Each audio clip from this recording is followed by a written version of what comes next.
Well, so today is the day of Tuesday, and we had a good show yesterday. It was really long. Um, it's not very warm outside. It's supposed to be a 3, but it feels a lot colder than that because it's windy out there. Apparently, um, and don't really have a lot to say other than the fact is that I tried to reach Noodles, and he didn't get back to me. Okay, that's all I can tell you.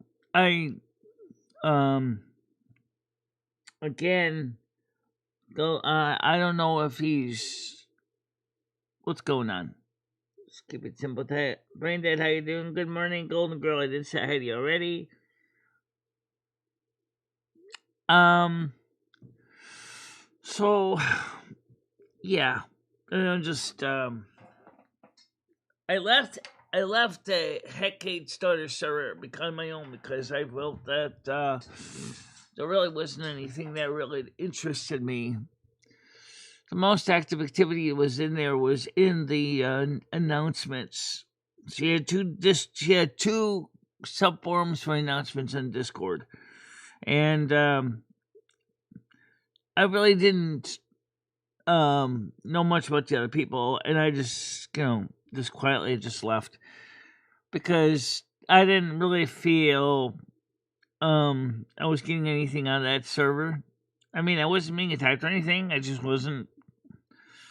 I felt like it was just additional um extra information I didn't need, so I just left that server. Um. So what else? All right, stimulus checks numbers. Okay, first of all, the Supreme Court basically says that Trump is overextending his bounds using tariffs, that they accept that they have to refund the tariff money back to the importers. However, that hasn't been decided yet. Trump would like to give everybody a tariff check stimulus, but, well, unless the Supreme Court says it's okay, he can't do that. So, at this point, I can't tell you if there's going to be a stimulus or not. Some sites even throw a few numbers out in the air that make as much sense as everything else. Saying $5,000. Where did you come up with that number? I feel like I'm listening to the news. I'm hearing that these people just keep throwing more numbers at you.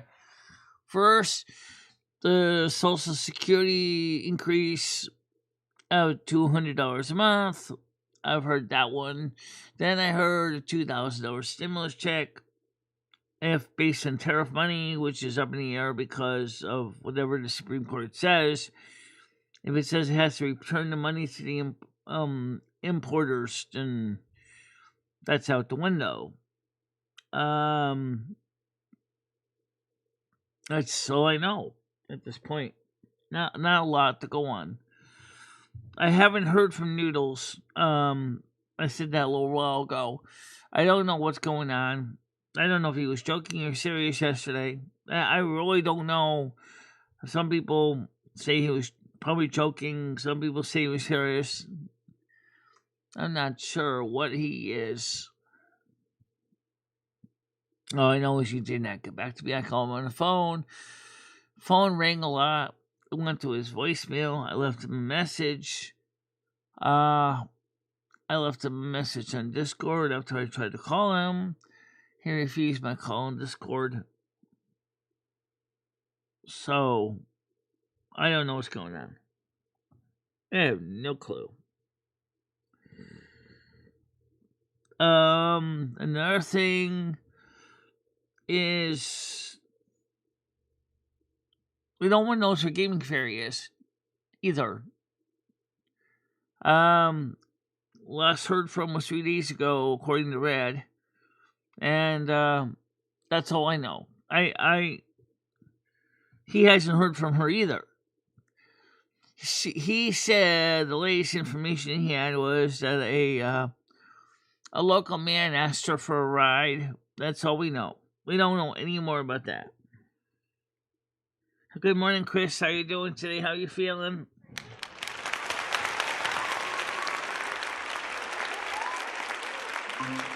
Let's get the panel open here. Maybe Noodles will come up. Maybe Crispus will come up. Maybe nobody will come up. I don't know. I'll have to see.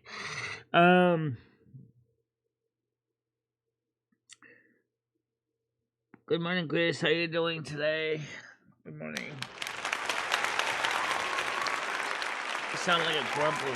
Sorry, I'm not meaning to be a grump. Just really weird. That Gaming Theory hasn't been around for 3 days. Noodles isn't talking to you.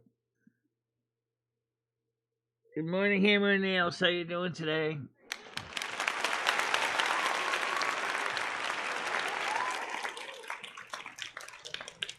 Well, losing 4 pounds could be a good thing, actually, Chris. But then again, I don't know how much you weigh or what your proper weight should be for your age and your biological sex and height. I don't know that, so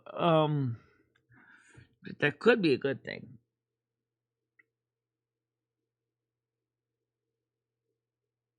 Yeah. How you doing, Tiger Kitty? Why don't you come on up? Panel's open. BGE.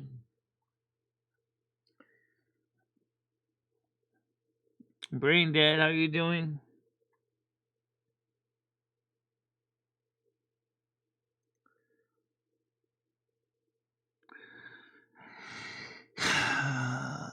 Asria contacted me at 4:30 in the morning, and then in the DM, she said, "You coming up to my live?" And I said, "I was asleep," which I was.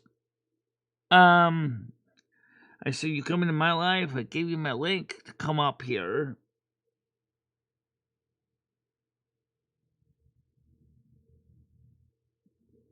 So you know, we got quite a few people right now. We're up to 4,960 subscribers. Oh, yeah! 10,960 subscribers. Oh, yeah! Yeah, it's not bad.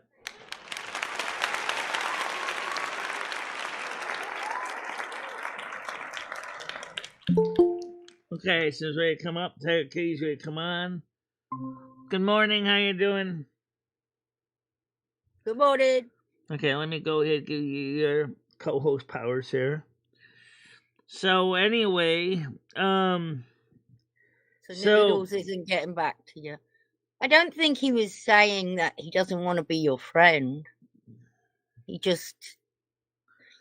Yeah, but with him, you can't even tell if he's joking. I don't think he's joking, Michelle. I would tell you if they think he's joking. He's not joking this time. Well, he's upset. And you know why? I don't blame him. Oh, why is that? Well, Meathead. Meathead. Hecate. Oh, her. Yeah. Well, let's put it this way. I left her server because, and I told her why. I said, your server doesn't really interest me, which is true. There's really not much going on there that really interests me. It's a lot of it's. I'm not sure why she has so many forums that she does. They're all, some of them just don't interest me. I don't know. But I was thinking this morning, you know, life is about memories. It really is. It's about all the memories you make. Yeah. And look at all the memories you've made with Noodles. You wouldn't have had any of those memories. That's true. But also, life is also about working out your problems and trying to, continue to make your memories with the people that you care about. I guess the hard thing is, Michelle, it's hard for you to understand why someone would be upset. You've got somebody who's helping you out, Noodles, and we're talking about. I understand why. And then, but hang on, Michelle. And then you get this complete nut job who, may I add, is the one that called the cops on you when you were trying to have a nice I know weekend. that. Because the truth is that she thought... I don't care what she thought. She called the cops on you. They made a video that you're never going to watch, which accuses everyone of fucking getting money out of you, forcing you to do shit you don't want to do. We've also convinced you you're a hermaphrodite. Every single thing about you is our fault. And then you go and join her server. You don't just join a server, Michelle. You arranged to go on her show. Well, she joined my server, but then she said... I don't give a fuck what she joined. It's hurtful when someone... I know it's hurtful. I get that. But you also... Do you get why he would be hurt? Do you honestly see it? Morning, Galaxy. Morning, Val. Gemini. Yes, I got the impression she is too. Some Leos like that are very, very much like a contact explosive. Yes, I agree. She definitely could be a danger. Yeah, but the damage that woman has done now. Noodles was the only person. He'd drive hours to come and see you. And he'd take you out. He'd make sure when you were out that everything was okay with you. I mean, patience of a fucking saint is what I'd say. He spent a lot of money. He did a lot of things because Tiger, I know all that. I'm not disagreeing with you. I'm not. Right. And then this weirdo comes in. Right. Who makes up the most extraordinary lies. I mean, you've got to have something wrong with you to go into a community and make up these extravagant lies. Like, you're not right in the head if you're thinking things like that. The thing is, with what I noticed, everybody knows I do have a sense of knowledge here, is that I am concerned about what some of the stuff that she's doing, absolutely. But how did he meet her? He has a friend, called Hussey. And I remember him meeting up with Hussey, who lived... You know Hussey. You've heard of Hussey. I've heard of her, but I've never met her. Him. And he met up with him, I don't know if it was a year or 2 years ago. I watched the stream. They went out, they had breakfast. They got on really well, and then they went their separate ways. Just like what Noodles does, Yeah. Go out, take you out for lunch or something. And this Hecate, whatever her name is, that's close to right, is enemies with Hussey. So therefore, anyone that's friends with Hussey is now in the line of fire, which means Noodles. So what is she going to go after Noodles for? Well, there are things she could go after Noodles for. I'm not going to say there isn't, but anything to do with you, she's barking up the wrong tree. Except I'm kind of like an accessory for Noodles. That's probably why she'd be going after me. Yeah, and now, so it's gone down the line. So you're next. But I'm going to say one thing in my defense. Okay, and I'm going to give you a suggestion which applies to everybody.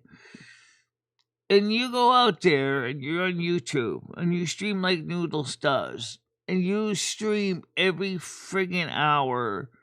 Sorry, it seems like that. Okay, really. I never seen him very much a day when he doesn't have his phone in his face. You're streaming to a platform of people that's up to him. That's Yeah, I know that. entirely up to But him. you're streaming to a platform of people you do not know. You Yeah. have no idea of these people's Right, abilities. and that's up to him. That's not something I would do or you, but that's up to him. That has nothing to do with your Well, involvement. let me finish. The accusations. Let me finish, okay? The point is that when you put yourself out there like that, you are, putting yourself into a vulnerable position. And that applies to me too. We all want to be something like the and a more localized version of Mr. Beast. We all kind of do. The problem is that when minute you open up your door, the minute you turn on the camera, the minute you turn on your microphone, and you go on YouTube, you're inviting strangers into your home. Metaphorically speaking. And that works for panelists as well. That's why a lot of people don't like to come on panel, Michelle. But this has nothing to do with what was said about you, okay? Let's forget that. What Noodles does is up to him. And if he wants to stream 24 hours a day, it's his life. So what? Whose life is it? Let him live his life.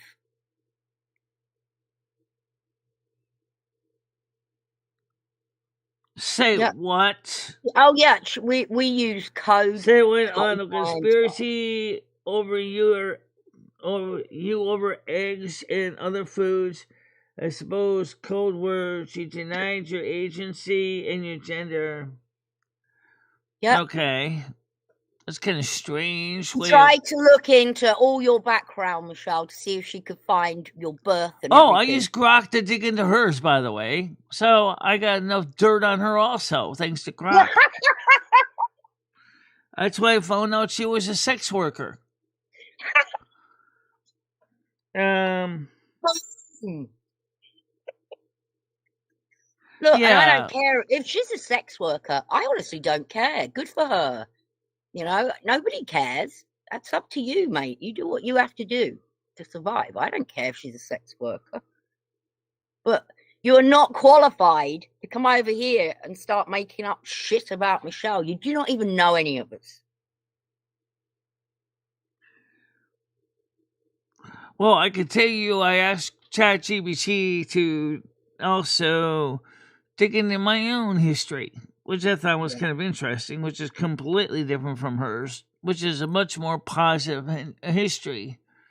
And I'll send you the 2 PDFs. I'll send you some of the PDF information on that later between me and her. And yeah, Lumi. I pulled Lumi's up too. Yeah, she did. It was interesting. The point is that she's a troublemaker. I agree. I don't think that's a denial. Well, yes, I know they're the same person. Yes, pack your bag, take your trouble somewhere else. We don't need it. We don't want it. We're not interested. We're not going to go against Noodles when it's something that's not true. We've all been here, a lot of us, years. It's absolutely not true. Noodles is not taking advantage of me. Okay, let's make sure we get this straight. And I'm not taking advantage of him either, so don't flip it around the other way. We work together. And if it wasn't for the fact that Noodles took time out of his day to actually go places, we wouldn't been going anywhere. On multiple levels, we would not have gotten anywhere. Oh, allegedly she takes the money but not provides the sex. It's a scam, allegedly. Now she's saying I'm a sex worker? No, she's not. Where'd you get that from, Michelle? Anyway, she's irrelevant to us. She's not even in our community. Go to your community, your girls, whatever it is. I'm certainly capable of making my own decisions. I got my own apartment. I don't have a consummator or a person. I actually take care of everyday bullshit just like everybody else does. Exactly. And we don't need this bullshit. And now, thanks to you, Noodles isn't even going to go to Michelle's for Thanksgiving. Or to her convocation, which is her most important day of her year.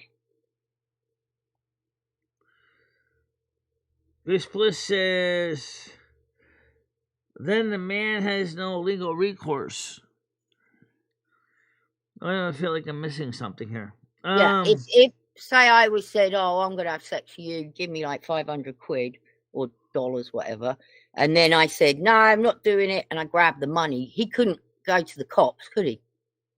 No. In fact, one woman did that on Judge Judy. She tried to sue a drug dealer for a bad drug deal. Well, guess what happened? Judge Judy immediately sent it to criminal court. Oh, dear.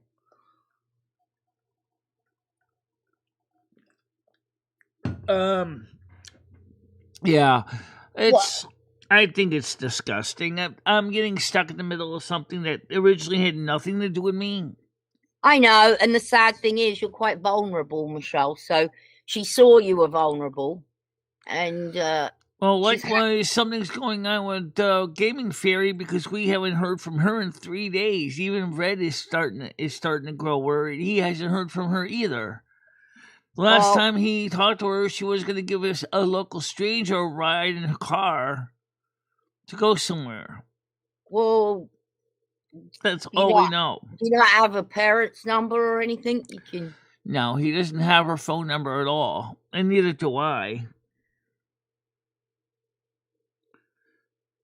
I hope this isn't going to be like another situation similar to what happened to Sherry Jackson.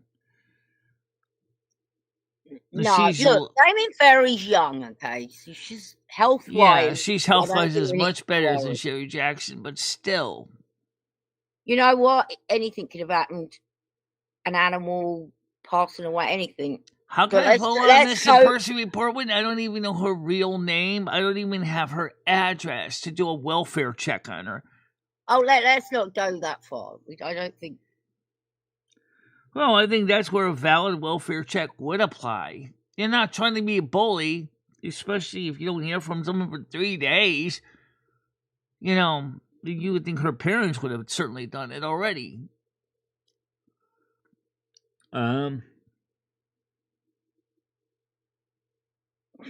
Chris, get half the payment, guys, up front. I mean, only pay half. That sounds similar with... You get your jobby. After you've done your jobby, then pay the second half. That sounds similar to what happens in construction work, too. Usually, you pay... The customer pays to start the job. And then, when the job is finished, you give them the final bill for the labor and parts. But I feel bad, though. Yeah, they are. But if your boyfriend can't find you, that's a bit worrying. I'm also worried about what we're talking about with Brad this morning, too. Look, Brad is one of the nicest guys here. I'm really sorry to see that he's being bullied.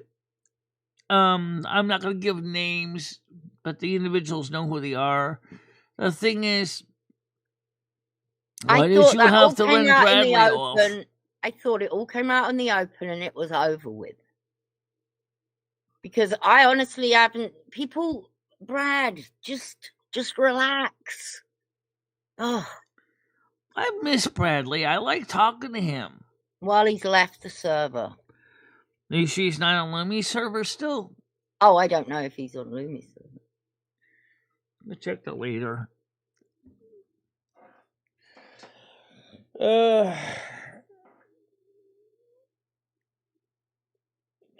Michelle, I don't know what you're going to do about the situation with Hecate, Erzeria, whatever. It turns out she's actually from Kentucky originally. Interesting. That's according to what Grok said. She's originally from Kentucky. I can't verify that. Grok said she's from Kentucky.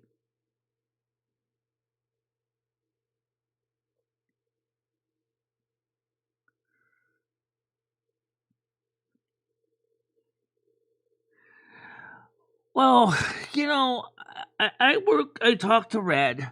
I do talk to him off panel and in private. I talked to Gaming Fairy in private. Yeah. Neither me nor him heard from her. We don't know what's going on. Yeah, maybe she just needs a break, Michelle. Oh, yeah, she's a Scorpio. They usually do. Yeah, happens to us all. You just need. I a know. little bit I of know. time. Red does the same thing. There's times when he'll just bow out, just quietly go into the woodwork. Yeah. Just wish I knew how we can fix the Noodles thing, because I don't necessarily see Hecate as more than just a viewer at this point. I haven't invested anything into her. She's invested a lot into you, though, Michelle. That's the fucking I know. I'm problem. talking about Hecate. Certainly hasn't invested anything in me. To her, Yes, she has. She's invested phone calls to the cops. She's invested a whole stream about us abusing you and trafficking you and making you believe that you're a hermaphrodite, making you listen to music on a Sunday to torture you. First of all, even that would make no sense. Let me explain why. The last one, especially, making me play music that I don't like to torture me. Excuse me. First of all, number one, who starts Kick Up for the show? Me. Okay? That's not anyone else's business. I started that channel originally as a way for me to share what I loved, and I love music. Okay? Amen. Then I volunteered if people wanted to send me music, that they could send me music and we'd give it a listen to. That's not torture. Although some of the music is kind of not of my taste, but that's... But you have them. It's your fucking music. But then, likewise, I gave you some of my favorite music, which you guys probably find just as unpleasant. And your agony boosts. Go, oh, crap. Lawrence woke today? Oh, spare me. Where's my stiletto? The thing is or my rapier. And the point of the matter is it's my show. It's my music show. It's what I worked on. It's my baby. It's something I believe in. I love music.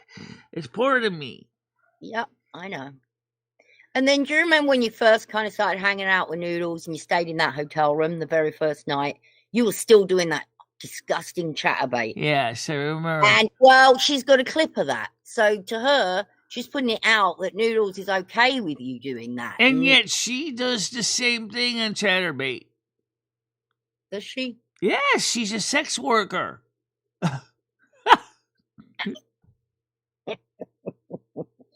She called it demonic rock music.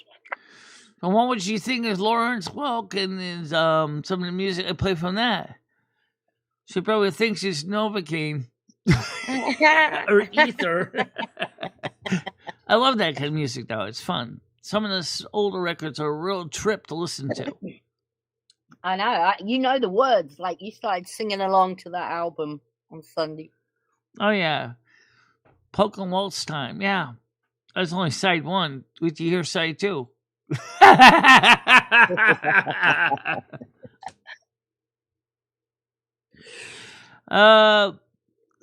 point is I like that kind of music. That's a different topic, but why not? Let's just bring it in real quick. I like a lot of older music that doesn't apply to the younger generation. I'm sorry, guys, but you guys are really missing out if you never listened to some of the older records. They really were good. These musicians busted their ass. Chris Bliss could understand this. These men and women busted their ass working on their music every day. It takes a lot of work to coordinate an orchestra of musicians, recording an album, and then making sure that the album is distributed so that people who would really appreciate the music can get access to it.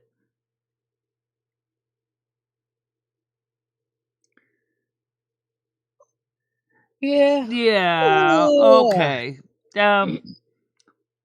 But Mystery Science Today 3000 is actually kind of interesting when you think about what it is. Sometimes I wonder where some of the movies actually came from, but they still have fun laughing about it, though. You know, and I was listening to the Bickersons since Sunday night, which was the full 30-minute copy of an unreleased pilot. I was laughing my ass off. Some of the scenes were funny as heck. If you want to go watch the replay, you can go watch the replay. It's funny, you know. I think some of the radio shows were quite good, actually. Not all of them were great. I was getting kind of bored with The Guiding Light. Hearing about Maida and Ted's divorce just absolutely was so frustrating. It's like, I mean, she wanted to change her mind. She wanted to cancel the divorce because she wanted to work on reconciliation, which I could understand that, right? As her attorney pointed out to her, 9 times out of 10, the custody of the child goes to the mother, which is her. Okay. Ted uses an excuse to try to get his son taken away from her, thinking she has gone mad. Well, she hadn't gone mad. Oh, doesn't that sound familiar? People think I've gone mad. No, I haven't gone mad. I just happen to be... We're all mad here, Michelle. We're all mad here. Don't worry about it. Because in the case of Ted, he thought that Maida was doing a terrible job raising his son because he wasn't turning him into a manly boy. Excuse me? That confused the crap out of the kid. He wanted to basically make his dad happy, but he really wanted to do things that back then was considered unmasculine. You know, he didn't want to go to boxing club. He didn't want to go to boxing. He wanted to learn how to do artwork. Yeah. And his mother, and yet for him, he tries to act like daddy's boy, and well, he kind of hated it. I don't blame him. If I was a kid and I had my father was trying to tell me, Michelle, you have to do boy shit, I would have been, you know what? I'm not doing boy shit for you. But I mean, some of the stuff I do is kind of boy shit. Honestly, I do electronics, I do communications technology, I do stuff like that. But I don't consider it masculine boy stuff, you know? Women can do that themselves as well. Modern day women are becoming electricians and carpenters. Yeah. You know? Back in the time of the Guiding Light, there was more division between the sexes back then, you know. Ted even wanted his son to go to an all-boys parochial school. I mean, you know, Gaming Fury said, that is gonna suck. I would say, yes, it would suck. But I digress. Anyway.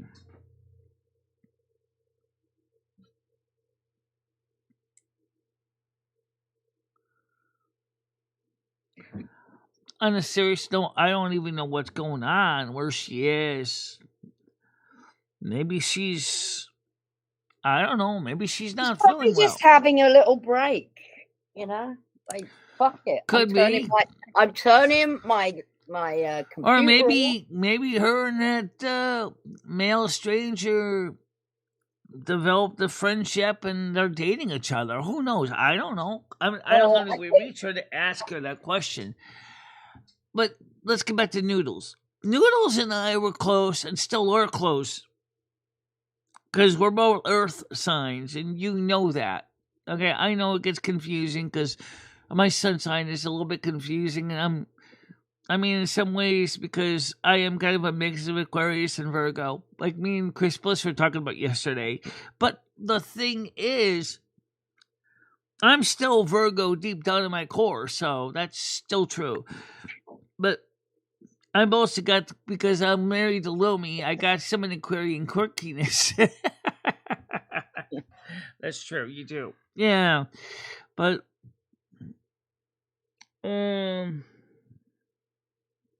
some behavior get the hose again. Says Galaxy Eyes. Okay. My stepdad was my hero. I wanted to be just like him. How was Henry's stepdad was a remarkable man. I've read a piece about him, and he actually was an amazing man. Was he a carpenter too? Because my father was a woodworker all of his life. I'm like the fourth. He did a lot for other people. Oh yeah. I think that's how you judge people when they're like help. When it came to humanitarian nature, it was my uncle that was a humanitarian. He really went out of his way to help the community. My father really didn't do as much.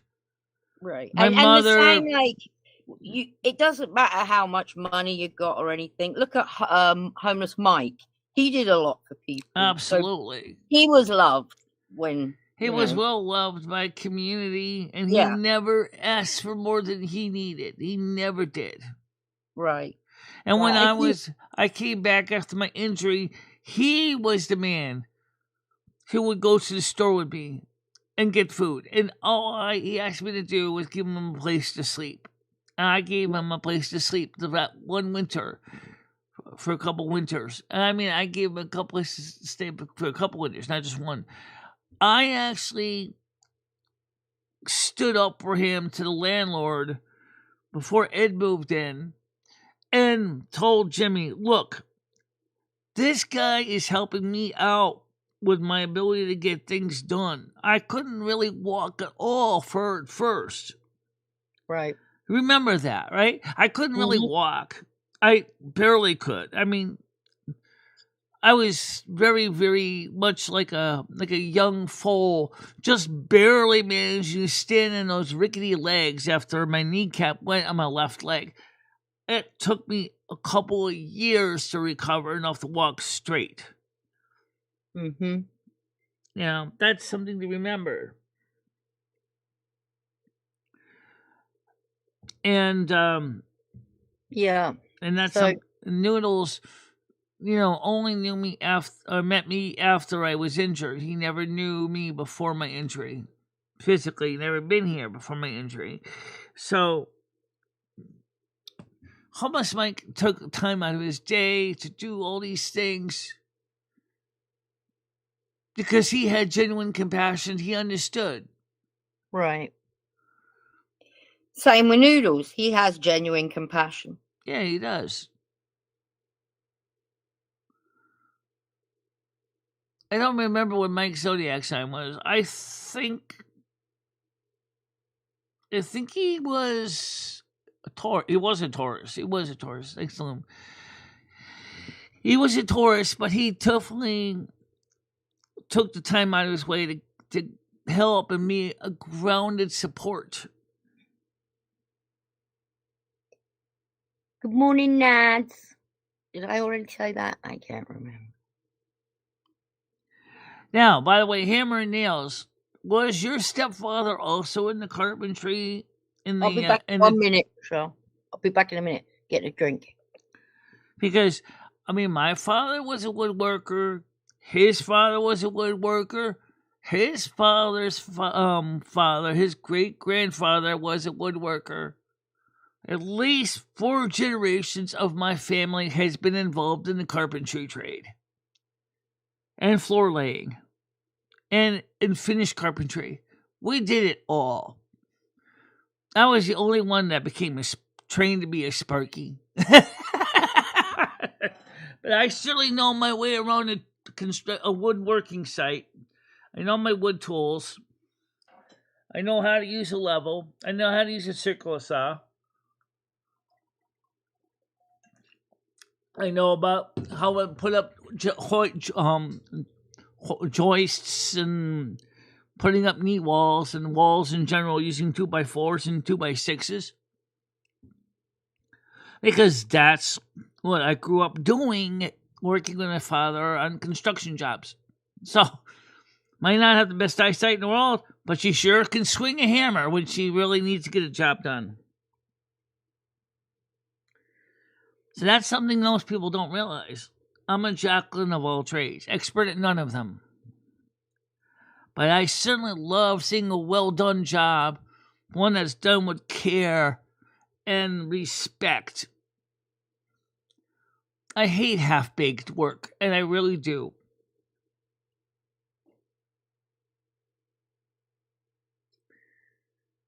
Hello, Nats. How you doing? Good morning to you.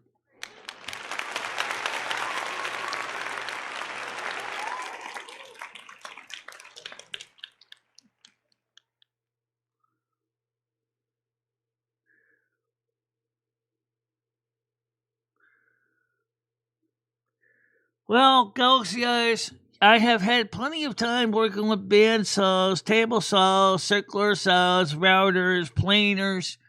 Yes, I have used power tools. I have been very lucky. I still have all 10 of these.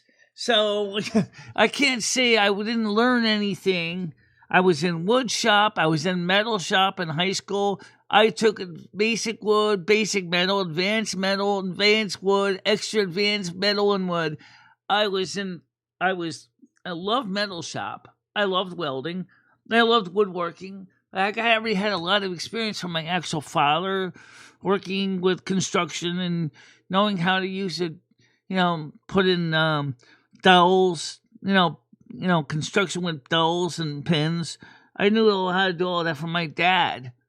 I learned a lot of my woodworking skills from my dad. So God bless the man. Okay, he was there for me.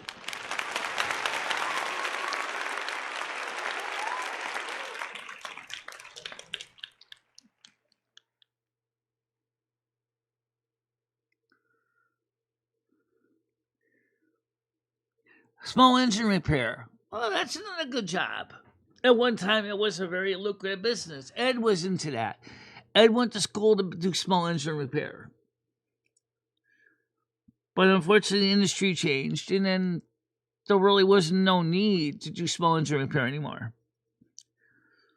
Because the disposable world, lawnmower's crap, throw it away, buy a new one. Other than preventive maintenance, like changing the oil and cleaning the fuel tank to make sure that the fuel doesn't sludge up and turn into, that gloppy, messy stuff that sits in the bottom of the tank, and then with the hydroscopic nature of the ethanol in it, all of a sudden causing your steel tank to rust through. There really isn't much you can do with a modern small engine. It's just a single cylinder, throwaway, disposable thing. I'm surprised you can even take the cylinder heads off, but you can. I watch Project Farm. I see him work on small engines all the time for demonstrations. And it's fascinating to me. Oh, yeah, I love cars too. But people don't know that. Michelle loves car engines. I do, but I mainly love electronics. But I certainly have been known to observe cars and look at cars and transmissions and clutches and my share of mechanical objects. And I love pipe organs. And I love electronic organs like the Hammond B3s. And I love telephone central switching systems and PBXs, both the automatic paper branch exchange or PABX, which is everybody just calls a PBX, which is originally just a class of phone system, and the PMBX or private manual branch exchange with the plug-in jacks. Those really tickle my fancies. Having a whole bunch of 3-conductor plugs in your hand, plugging them into the holes. There's something special about that. I really so much would like to have a plug-in jack switchboard here. Yeah, you don't need one. I don't need one. That's not the point. Let's get rid of this idea before it takes form.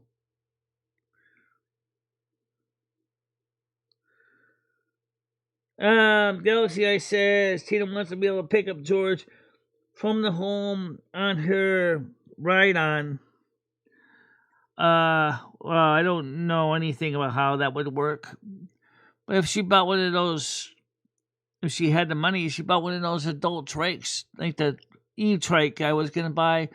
It actually has a passenger seat in the back with seatbelts. So he needs to be strapped in a car. Yes.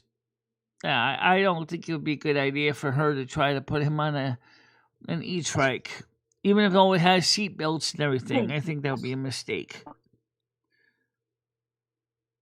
I think just trying to see her driving an e-trike with him strapped to it, I think he'd probably have a heart attack from anxiety.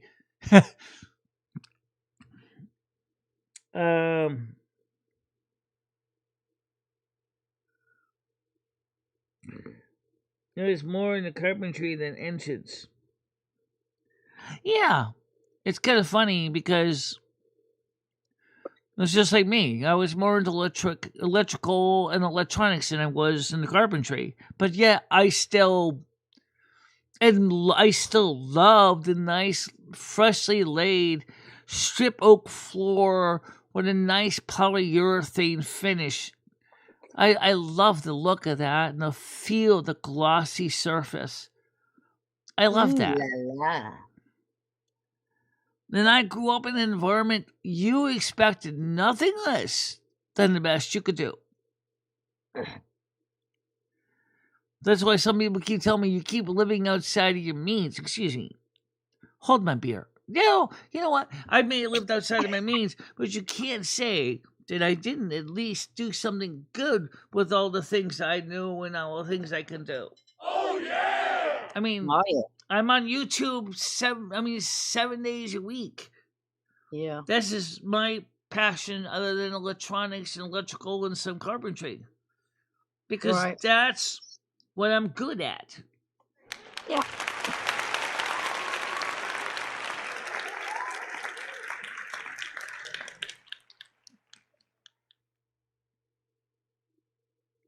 Yes, I do. I've been watching his latest work on point-of-sale terminals and cash registers.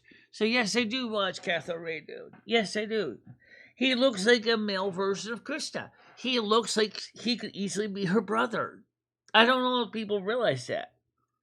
I don't know who he is. He's another tech enthusiast. Oh, okay.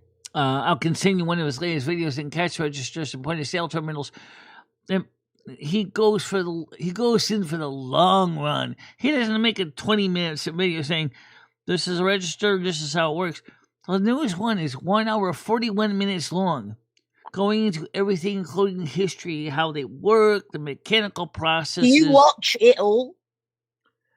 Yeah, I watch it all because it totally enamors me. I love that kind of stuff. Oh, nice. It's like a hobby. Yeah, it's for him. It's become his YouTube business, is just doing videos on technology. Yes, he is a hottie. Unfortunately, he has a girlfriend, which kind of sucks.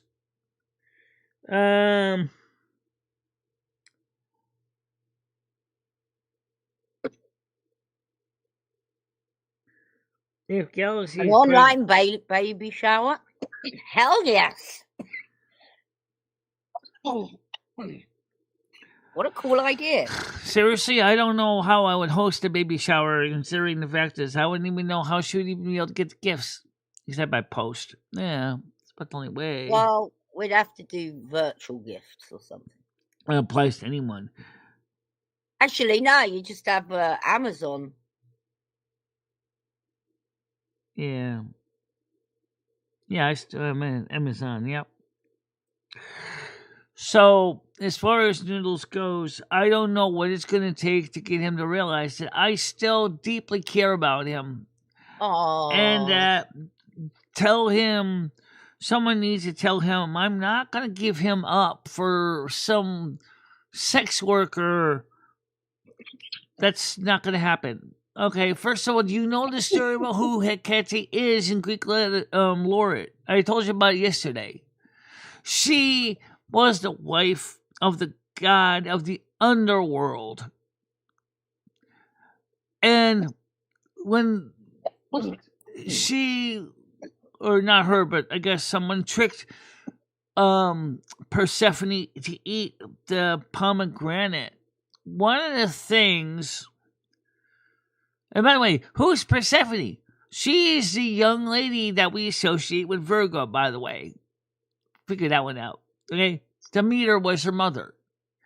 Now, so Demeter was very, very distressed because she wanted to free Persephone from hell, their underworld. Okay? And so Hecate said, okay, how much of the pomegranate did she actually eat? How many seeds? Demeter says, as far as I understand, she only ate half of it. Well, how about this? It's a compromise. She's down here in the underworld for 6 months, and then the other 6 months she's topside. And so that's how it came that we have half the year is cold and inhospitable, and the other half is warm and nice. Which kind of makes sense when you think about it. Because the fact of the matter is, let's take a look what happens in the month of September, Virgo season. It gets cold, especially at the beginning of Mabon, right? And then it stays that way until Astara. When March, when things start to thaw and the plants start to bud from the ground and animals start to come out of hibernation, and the world is alive and happy. But this Hecate isn't exactly going to help this Persephone. I don't see how she can. If she was smart, I could just see her try to shove another full pomegranate in my plate and say, eat it all, or else. Yeah. No, thank you. Very good answer. So, someone let Noodles. She isn't going to give him up. Let Noodles know. Michelle's not going to give him up. Noodles is in a position of Demeter, Persephone's mother. He feels he lost something special. But this Persephone isn't falling for this. With her Hecate. She's not falling for this. I'm not falling for this. I don't want to lose Noodle's support. I don't want to lose that. Michelle, that's so sweet. I wish he was here and could hear you. He's here. He's listening. I'm sure he's watching the show. Noodles! And if he isn't, I'm sure someone's going to relay this strip piece to him and say, look, Noodles, the show has told everybody that she truly does care about you and she's not interested in Ezra / her Hecate because she doesn't want to upset you.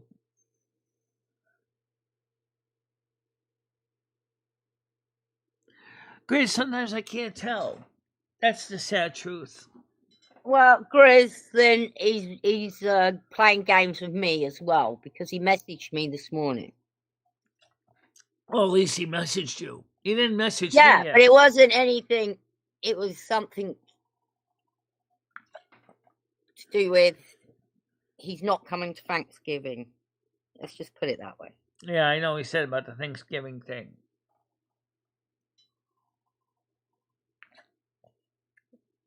Me and Chris were talking about Thanksgiving. He said, well, what about for Saturday after Thanksgiving? Maybe me and you can go out for dinner. I said, yeah, we could do that. Sherry Jackson was nice enough to send me $60 in cash, which I said thank you for. When did you get that? Just got it yesterday. She sent a card to me with $60 in it. I got it right here. Says, well, it doesn't have the money in it right now because it's in my purse, but here's the card. It says $60 use as you wish. Michelle, happy Thanksgiving. Wishing you blessings all through the year. Amen. Love always, Sherry. Bless her heart. Yep. And then she gave me some other cards in the past, including one of those $1 million notes that Bubbles had. No, I gave you that. Oh, that's right, you gave me that. But then she also sent me a card too with friendship beads in it, and then I got a couple months ago. So Such a sweet lady. Such a sweet person. That's why I was so concerned when she was incommunicado for like 2 months. I didn't know what was going on. Right. And I said nicely to her, I said, the next time you have one of your family members take over to communicate with people, could you please ask them to reach out to me so that I know what's going on? Yeah, but usually he has told me when he's messing about, and he's not messing about. Well, he's acting like he's not messing about with me. Oh, he is upset because he thinks I'm going to take Hecate. He said, I'm not taking Hecate. He said, I don't even know the person. I saw how she turned him into a rotisserie chicken on his live stream. She tried to rip a new asshole in him.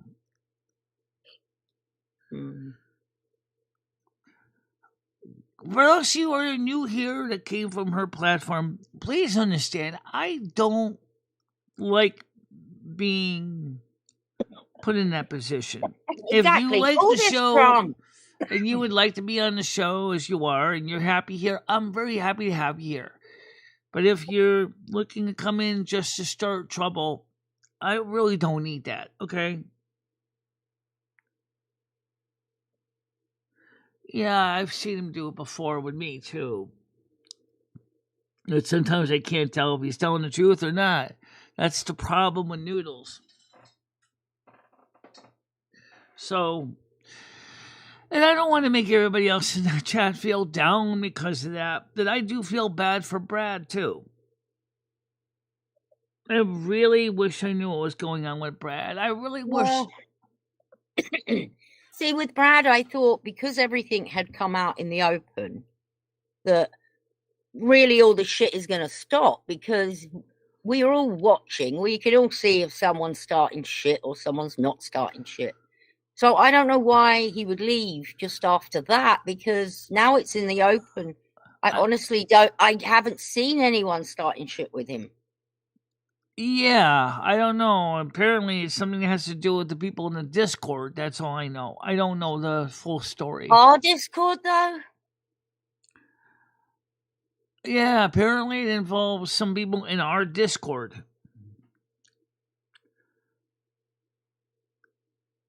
Brad is a nice guy. He's a very emotional. He's a Cancerian. The same as Craig Sr. Brad has left. Brad has left the Discord. Yeah, I don't know if he's in mine, though. He might be. But still, I hope he's watching the show, because we want him to know that we really love you, Brad. We want you to feel comfortable here. And like I said, me and Michelle said before, there's another Cancerian in our YouTube channel platform that is an older man. His wife is in a rest home. If there's any Cancerian man that can help a younger Cancerian man, it's Craig Sr. Because you two have both been through a lot. And you're both a men. And he's a more older man with some, more experiences. No, we're not going to say all Brain's fault by default, because that is picking. I don't dislike Brad. Brad's got a good heart. And when things are going good, we all can have some good times. I mean, it's silly. I know. It's just, this is the reason why sometimes I don't really want to get into too many communities. I know. I can't deal with that kind of And BS. I know everyone here cares about Brad. I do. You all do.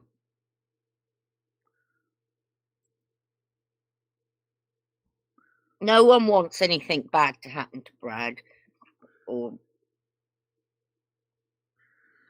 anything like that. I just hope that one day he takes Slimmy's advice and reaches out to Craig Sr. Because Yeah, Craig is a good person to talk to. Craig would be a good person for him to talk to because, look, Craig's been through a lot too. Yeah. So, those two would be able to be very, very much like Craig Sr. would be more like the father that Brad probably wishes he had. He does not hate you, Nads. I think he actually adores you. I think he likes everybody. He adores Nads. Nads is his, like, mate. What makes you think what makes you think, Nads, that he hates you? He does not hate. He doesn't hate. I've never seen him hate anybody. Even when he gets mad, he tries really hard. He's very forgiving and very... He doesn't hate anybody.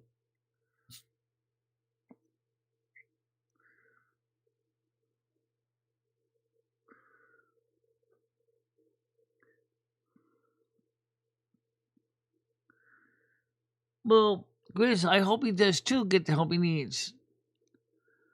Yeah. But he did make some positive inroads. He quit drinking.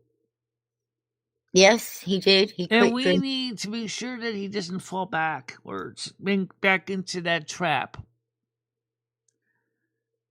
I don't want to see him. I don't want to see him backslide. I don't want to see that.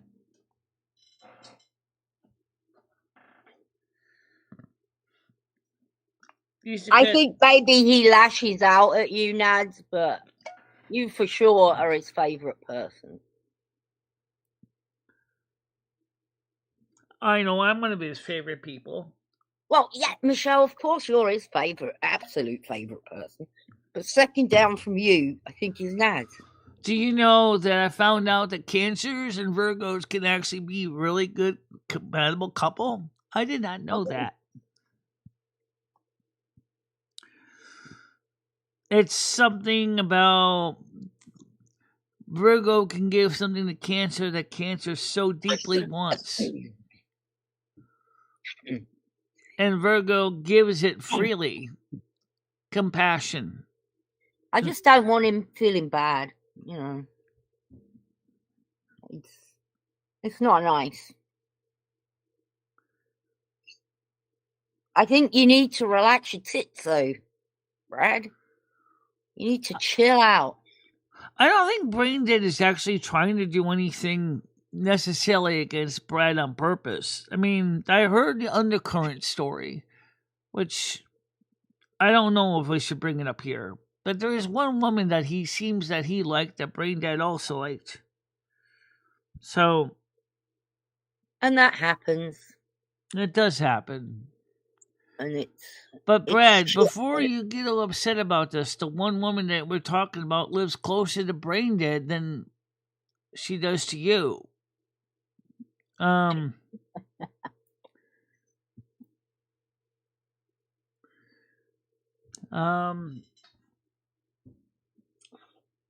that's just the honest truth. I mean, I want to see Brad happy. But I can't change people's lives by remote control. I really can't. I could try to micromanage everybody, but then I would basically get gray hair. Oh, excuse me. I already have grays growing in because of age. But I mean, trying to micromanage everybody's lives is a lot of work. Right. No one expects you to micromanage people's lives. We're all grown people here, Michelle. But, you know, there's nothing wrong with reaching out to people but sometimes if you're gonna fix something, everyone has to be willing to fix it. You can't just fix something. It's just like I said, I can't fix everybody's lives. I mean, I'd love to, but it doesn't work that way. No. No one expects you to, Michelle. And to be honest, I think you've proven you're capable of caring about, for example, Braindead and Brad. You've kept out of it. You're not picking sides. I care about everybody.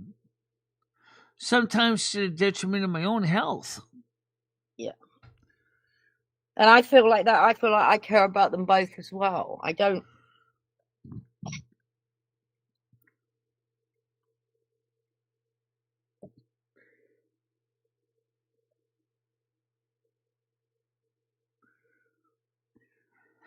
Brad puts as much energy out as he can.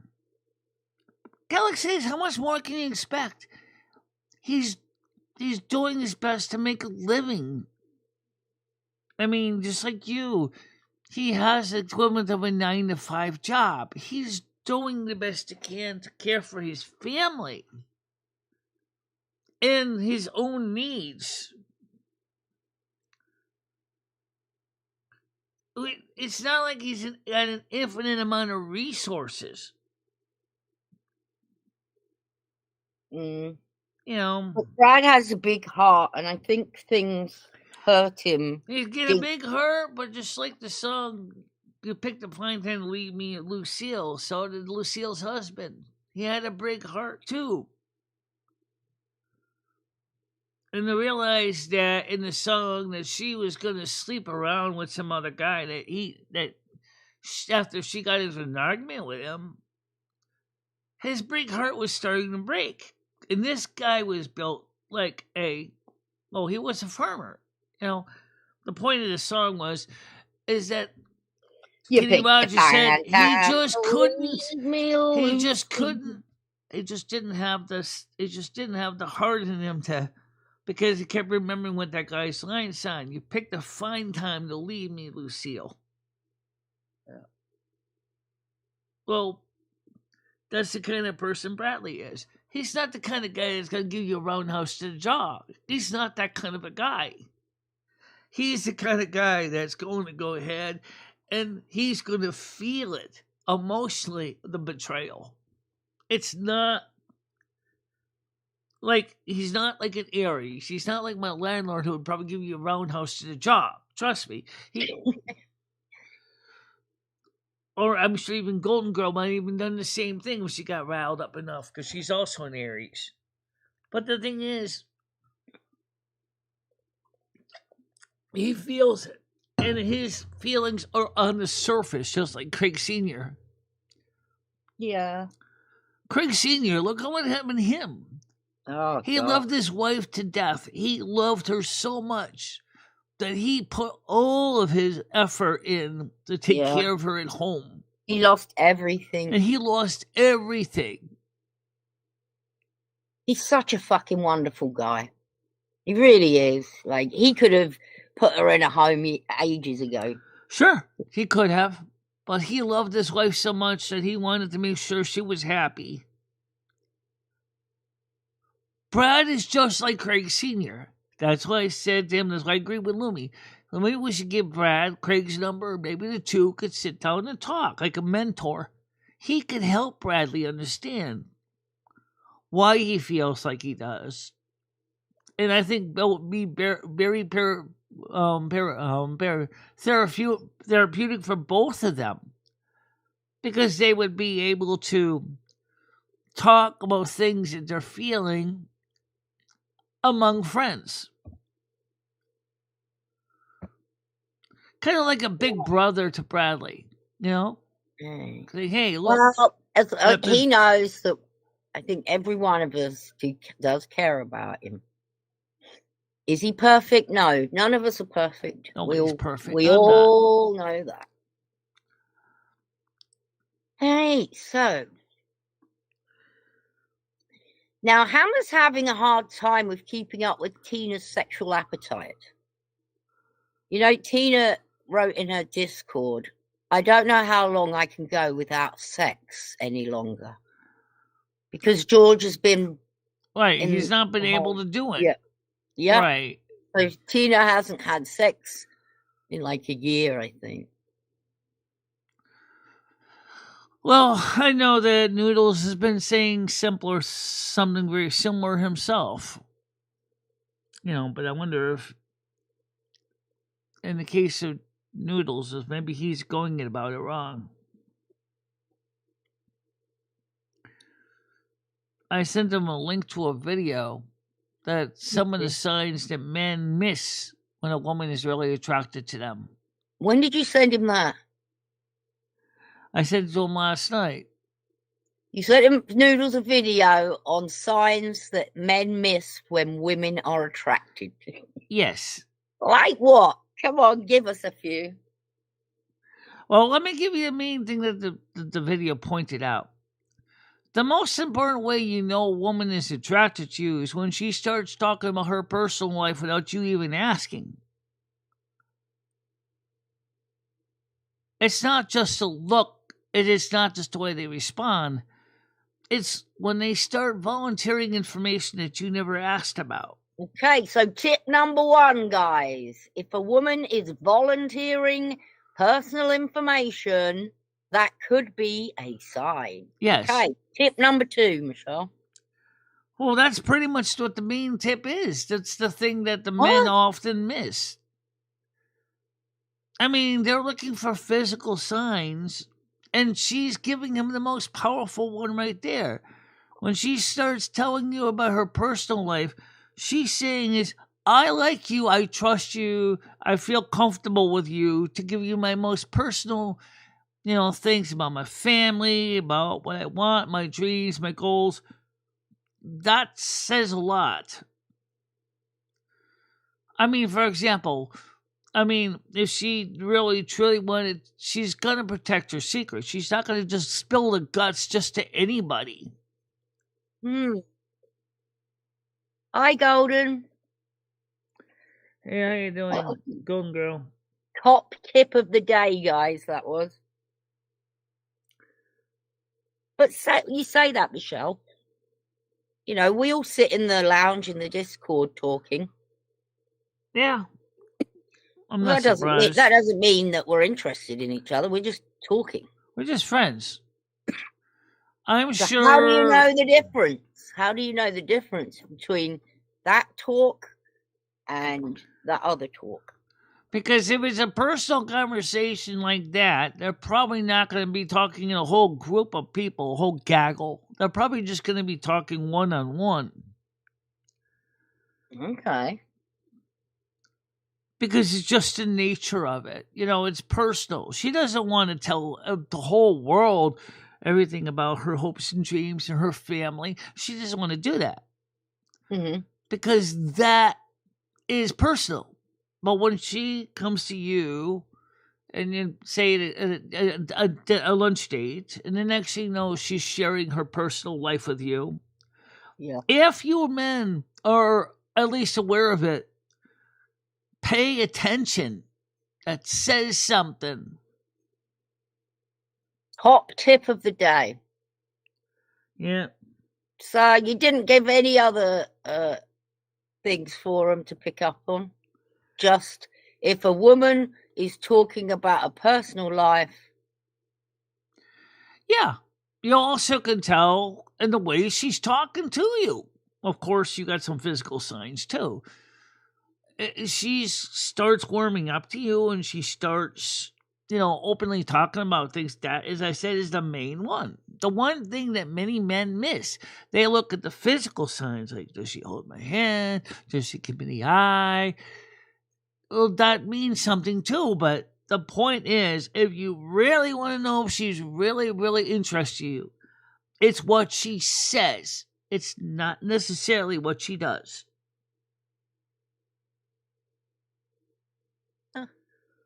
You know what? That's a good point.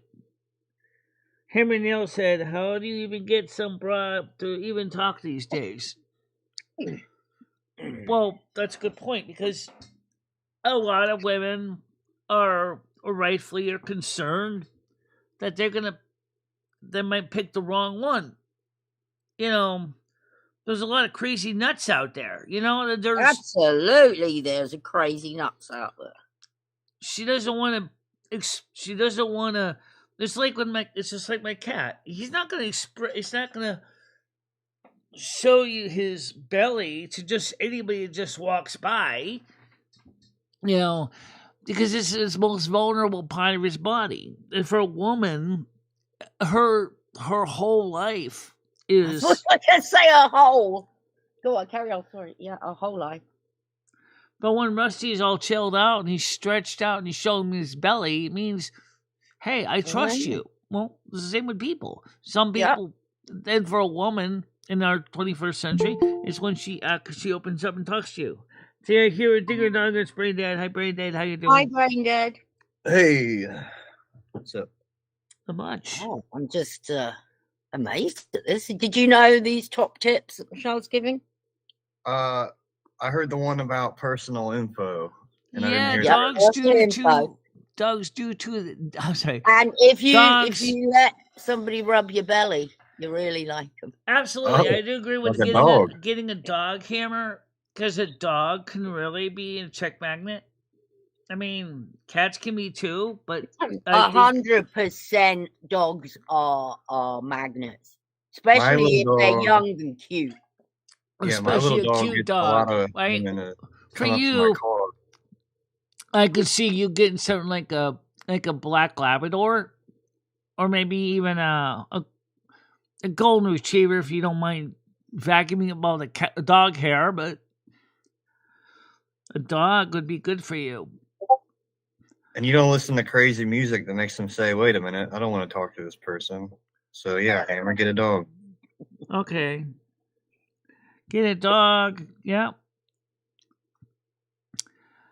And if the dog is a playful dog, like a happy breed that people associate with happy people, you're probably going to get a couple of women at least saying hello to you and starting conversation because they love dogs. The gayer the dog, the better. Like if guys are gonna say your dog's gay, that's the dog you want to get the ladies. Do you really think, say, for example, Black Lab is gay? Top tip, second top tip up here, by the way. What an amazing show, Michelle. Oh yeah. And we have some advice from Chris Bliss, and that's grab him by the pussy. That's right. Yeah, well, unfortunately, Trump did say that in the locker room. He did say that. He didn't know it was an open mic at the time he said it either, but that's okay.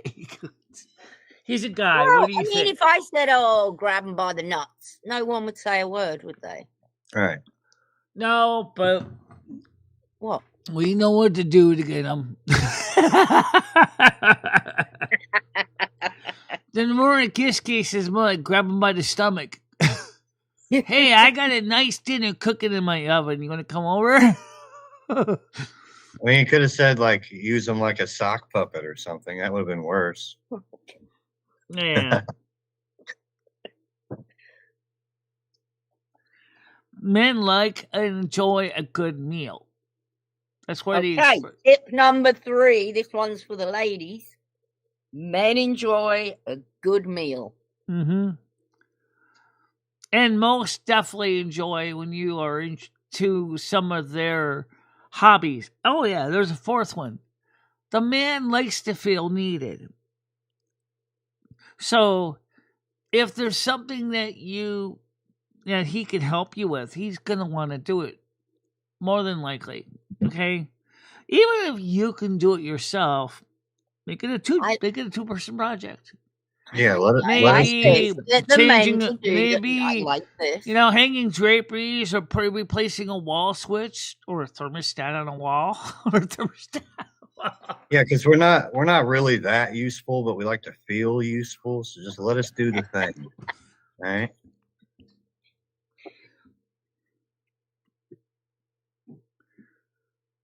Well, it's Golden Girl. It's something that I think some men forgot in the 21st century. We're just giving a few tips. Yeah. Tips and tricks, folks. I guess it also applies to lesbian couples too, if you think about it. Applies to everyone. Just change the sexes around. Yes, to a point, because depending on the kind of lesbian or same-sex couple, it may or may not work. For example, like with you, you're a tech freak. I'm sorry, it's true. So for you, yes, it works with me and you doing tech stuff together. Where me and you in the kitchen, it's kind of doesn't work too well. Michelle, what's Lumi's worst habit? Good question. Constantly, her worst habit, I think, is she sometimes actually she knows everything. Oh, wait, what? She's a know-it-all. Oh. Because it's true. I kind of sometimes do kind of do that. It's not like Michelle, what size are you in a dress? 4X, aren't you? Yeah, 4X. Yeah, this is a 4X. Yeah, this one's. See you later, Golden. Lumi, what is Michelle's worst habit? She's a perfectionist. She wants everything done exactly by the book. I have to sometimes tell her sometimes you can't go by the book because the situations are all different.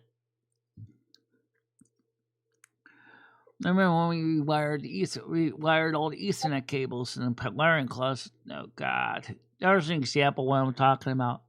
Michelle wanted every single jack to be exactly the same dimension apart of 4 millimeters. Every single one of them. They had to be the exact same height. They had to be the exact same color. They had to be labeled with every single connection to know where they all went to.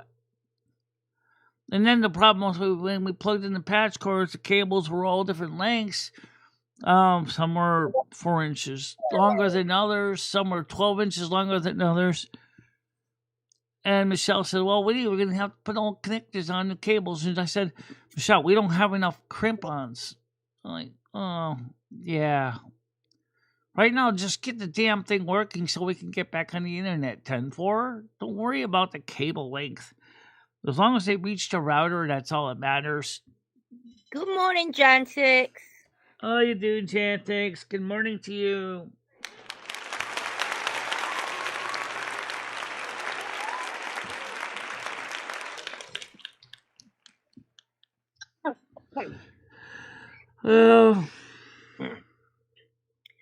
Now, Jantix, is it true you're 6'2"? I was wondering about that. I saw that comment. I don't care if you're no tall. Way can she be 6. So I'm 5'2". She'd be a whole foot bigger than me. Very tall. How do you know? My cousin's 7 foot. I mean, she's a woman. She's 7 foot tall Virgo. Really? 7 foot tall woman. She towers over me. I'd love to be taller, but not 7 foot tall.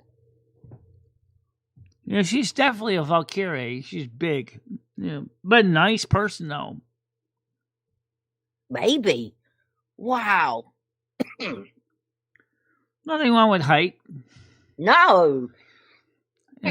But, I mean, maybe the biggest problem is that even though I'm not exactly, shrimp either, is that some guys kind of feel uncomfortable because I tower over some of them, Yeah. Because they can't be the big spoon. Yes, they can. They can be the big spoon, too. But they know I wrap around better than around them.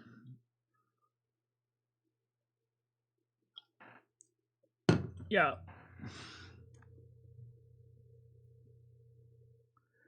Yeah. It's hard to find guys. We're literally everywhere, Chantix. I think she means is that most guys seem to be very self-conscious that they're smaller than taller. Yeah, and also, if I was really tall, I don't know how I'd feel about going out with somebody short. Yeah, it's kind of really short. Yeah. I wish I was shorter. I wish I was 5'5". Really? I wish I was taller. I wish I was a little bit taller.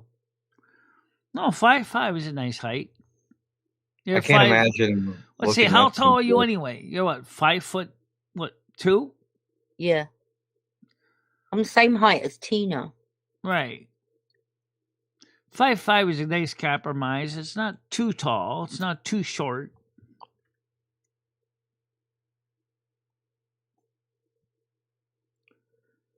Yeah. You're gonna find that 6'5" man one day, Chantix. I have faith. No, but I wonder if when you're tall, do you actually are you attracted to smaller people, or do you just want like fuck? I wish I How could find tall are some- you, Nats? Wish I could find someone tall. How tall are you, Nats? Nads is tall as well. Yeah, I know.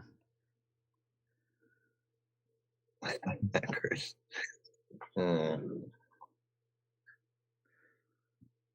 Number 4, when ordering food, order for both of you. Oh, that helps a lot. Yeah. Just order him a salad and a water, is what Chris is saying.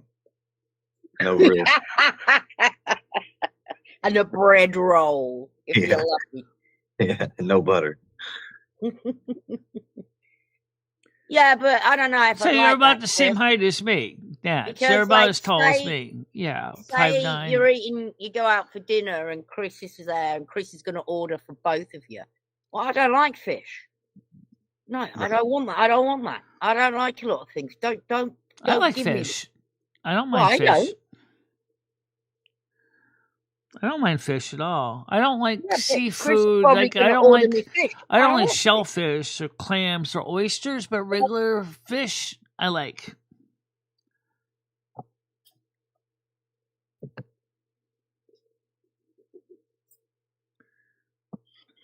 It doesn't matter to her, but for the normal people, yeah. When getting up, put on Led Zeppelin 4, side 1.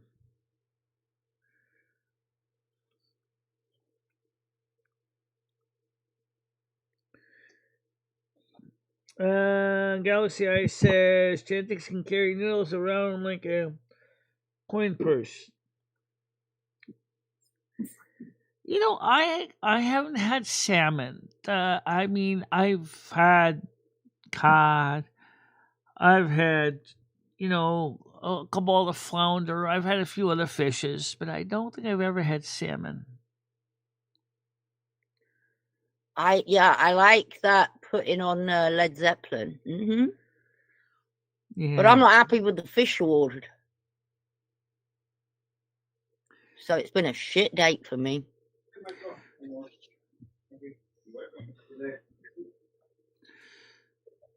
Oh, you don't choose for her. Oh. Yeah. Oh.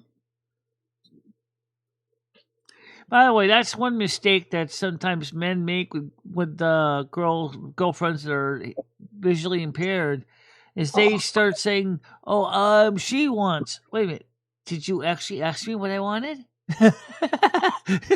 You already said I want this, and you didn't even ask me. I don't want that. But then again, let's be honest. If I can't read the damn menu on the wall at a fast food restaurant, I might as well let you order it, because I ain't going to be able to see it in time to, without the guy tapping his fingers going, "Lady, you're backing up the damn line with that stupid monocular. You want to order this or not?" Yeah. So in that case, that's why if I'm in a pizza restaurant, just give me this pizza type. If I'm in a hamburger place, I say give me this kind. In an Arby's, I had no idea what to order. All I know is they had roast beef sandwiches. So I ordered a roast beef sandwich. You know, you keep talking about Arby's. I think you really enjoyed that Arby's. I did. I liked the It's Arby's pretty good. meal a lot. Did you get a beef I and liked cheddar? it. or I just- love the Arby's food. It was good, especially that sauce. Yeah, like I said, I What, bet you could. horseradish sauce? Did you get horseradish sauce? No. I just got the French onion, but still, French onion could be good on potatoes. I'm serious. I could just visualize it on mashed potatoes. Oh man. A carbohydrate with an attitude.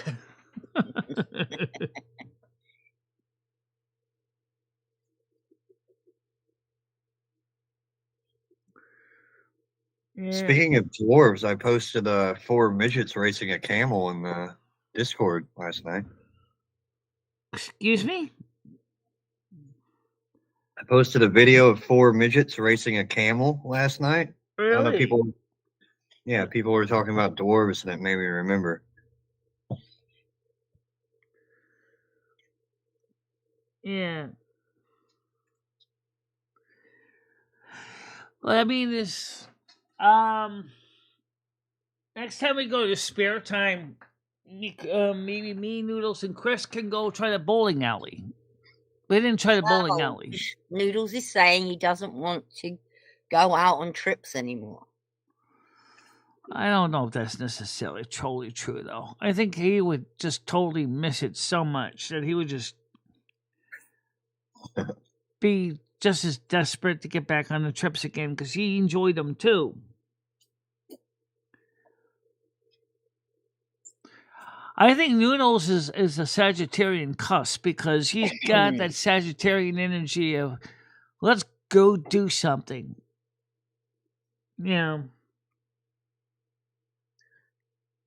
So this little dog, it's a blue heeler, is walking through my garden with a bone, but it looks like a whole backbone with what could be a skull attached to it.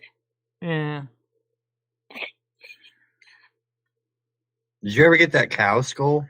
No, I haven't been over there again yet. I'll go over. Well, I'm waiting for it to, I don't want to witness maggots and shit. Yeah. Well, at least that's not a halfway bad spellhammer. Trust me. I smell like old cheese.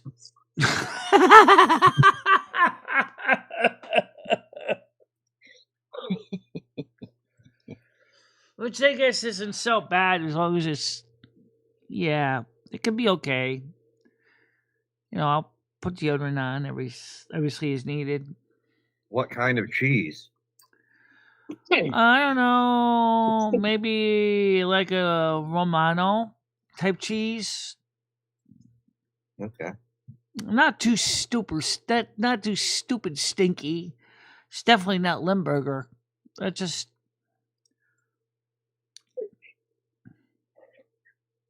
So why do you say you smell like cheese? I mean, come on. You're talking to a cheesehead. How do you think I know what the cheese smells like?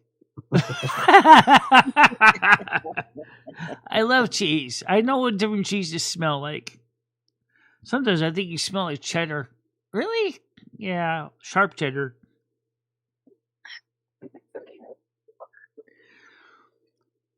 Your armpit smells like a sweaty gym sock. I know, sorry. Sweet and sour sweat. I get the sour one under this one. She gets the sweet one under this arm. That's weird. Yeah, that's weird. That's because his body is built out of two different chemistries.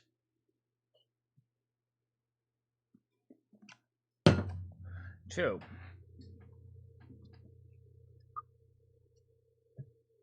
Fact check true. So what do you think of doing a cover? The Millie Kalicamack? I have one. Yeah, we have one.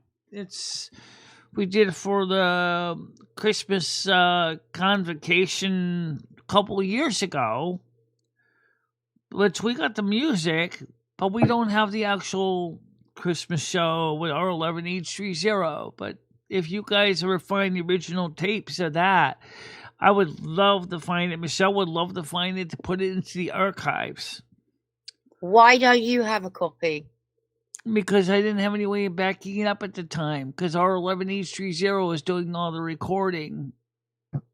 And he lost his channel, so he lost all his...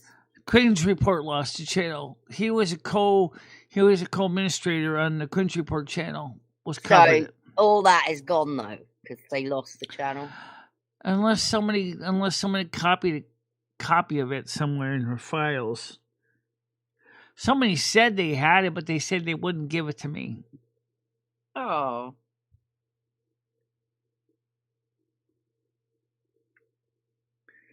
I need positive input. I need to decorate my place for the holidays. I have nothing. Neither do I. Except the giving tree. Which is always up year round anyway, so it's not really kind of specifically a holiday ornament. Oh, haven't they got a tree sitting around? If it's somebody's house, they've probably got their own decoration. Yeah, I mean, Well, like, or if not, go Dollar as Tree. you know, Yeah. Tiger, over there is the Giving Tree. Yep. That's Thank up you, year Gemini round. Gem, for that. Can we think of just a bunch of like sad decorations for Hammer and just have like Oh sad, yeah, should we Let's take get them back post-it to the notes on it 1970s? instead. yeah, It's just a called the sad Giving themed Tree. room. Some might argue it's called the Greedy Tree. Well, it's not being greedy, but The Greedy Tree. Am I even on that tree, Michelle? Probably Okay. not, because she stopped it just before you came. yeah, we used to add people's names to it. But then we had when we found out now we could find easier how to get the history instead of having to copy it every single stream. But Well, if I was to totally update it now, it would definitely be a good old fashioned conflagration because there'll be more post-it notes on that thing than the idea was to give they kind things of to the lasted people. up there a month, and then you were supposed to take them down and then put them back That's up. what we did for a while. And then, No, you didn't. You didn't really. and then it was the same people that kept donating, so it was just kind of like so we left just them up there. them. So, no, I don't want to Do you make know how to make a tree out of newspaper? No. Yes. Good idea, Chris. You're already coming in hot with the ideas. Oh wow, how wonderful! That involves origami, which is a Japanese method of paper folding. Origami. That'd be a lot of folding for a full size tree. Let's put it this way: the Japanese have a lot of patience. Some of the origami is really, really cool. They like to make cranes. I'm talking about that bird out of paper too, and things like that. A lot of Japanese origami is quite fascinating.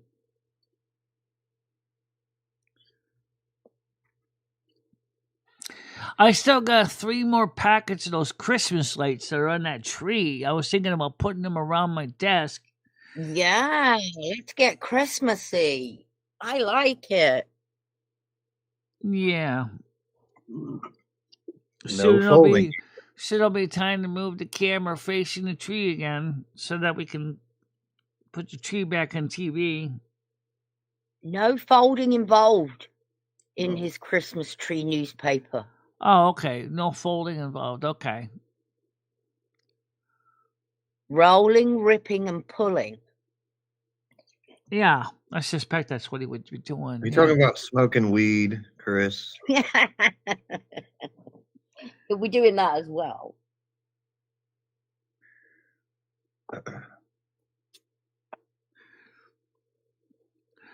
Well, either way, it's almost time to go ahead and figure out how we're going to put the Christmas lights up. I still have those LED strips. There's multicolor strips that got donated to me a few years ago. But the problem here is that with this desk, not this, I can't see, you can probably see it more like this camera here. You might be able to see if I put some LED lights around here. Yeah. But you wouldn't see it in this shot here. Do they flash? Because in this one you just see me. Are they on all the time, or do they twinkle? The RGB ones can change colors and stuff, but you gotta be careful with the green screen because certain colors don't work well with the green screen. It might cause problems with the camera registration of the green screen. But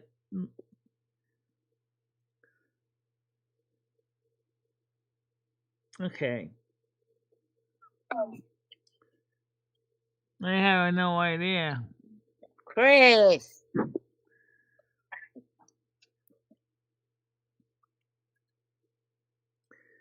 Oh, okay.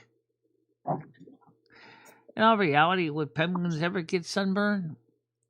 Oh, I would think the feathers would actually protect their skin. Do they have feathers? Unless they lost their feathers, like when they molt. Okay, yeah, when they molt, then they do molt. That's like when they shed, and then they grow new feathers in.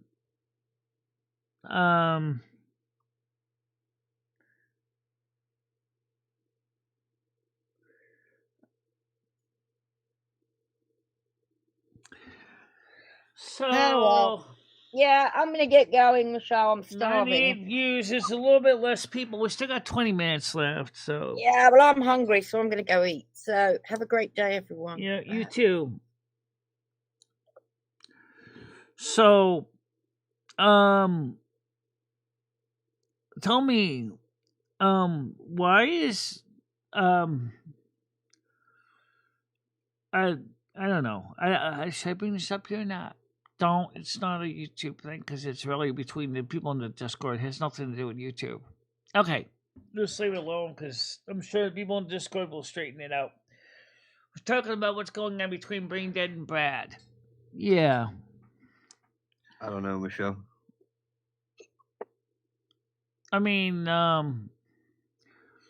so what why did Brad oh boy, this is awkward.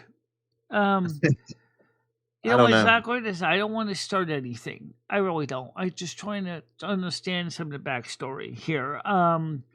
You It was like probably gonna start. somebody, he likes the same person you like. And Okay. and I guess he's I guess he was hoping that she was gonna be his special person, but she likes you too, apparently, or you like her also. And I don't know. Yeah, who knows? Yeah, but I mean, I'd like to see everybody happy in my Discord. I don't want to see anyone feel like they're being squeezed out of the community. Yeah.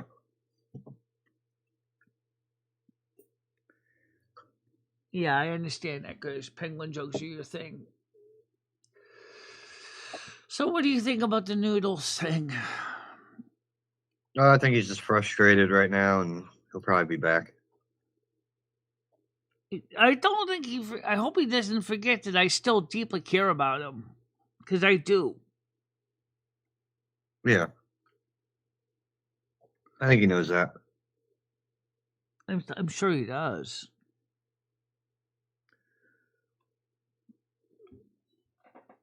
Because I mean, even if he didn't have any of this kind of disagreement, I still don't know what we would have cooked for Thanksgiving. Because, like I said, yeah, I can get the $40 Aldi's dinner meal with the turkey and the fixins and stuff like that, which is enough food for 10 people. But I don't need to cook for a family of 10. I just need to cook maybe for a family of 2, maybe 3, 4. What about me? Of course, you. But I mean, I just I deep down I want a happy Thanksgiving dinner, but I don't know if how much should we invest into this thing, because I mean, it's not like I don't know. I haven't really figured out what is the perfect Thanksgiving yet. I haven't figured that out yet. Me and Lumi pretty much eat by ourselves. We've got frozen chicken patties. We got, you know, fish fillets. We got rice. We got soup. We got pizza. But that's not what Thanksgiving isn't just a food thing, though. Thanksgiving is being with those people that you care about. That's the part that makes Thanksgiving.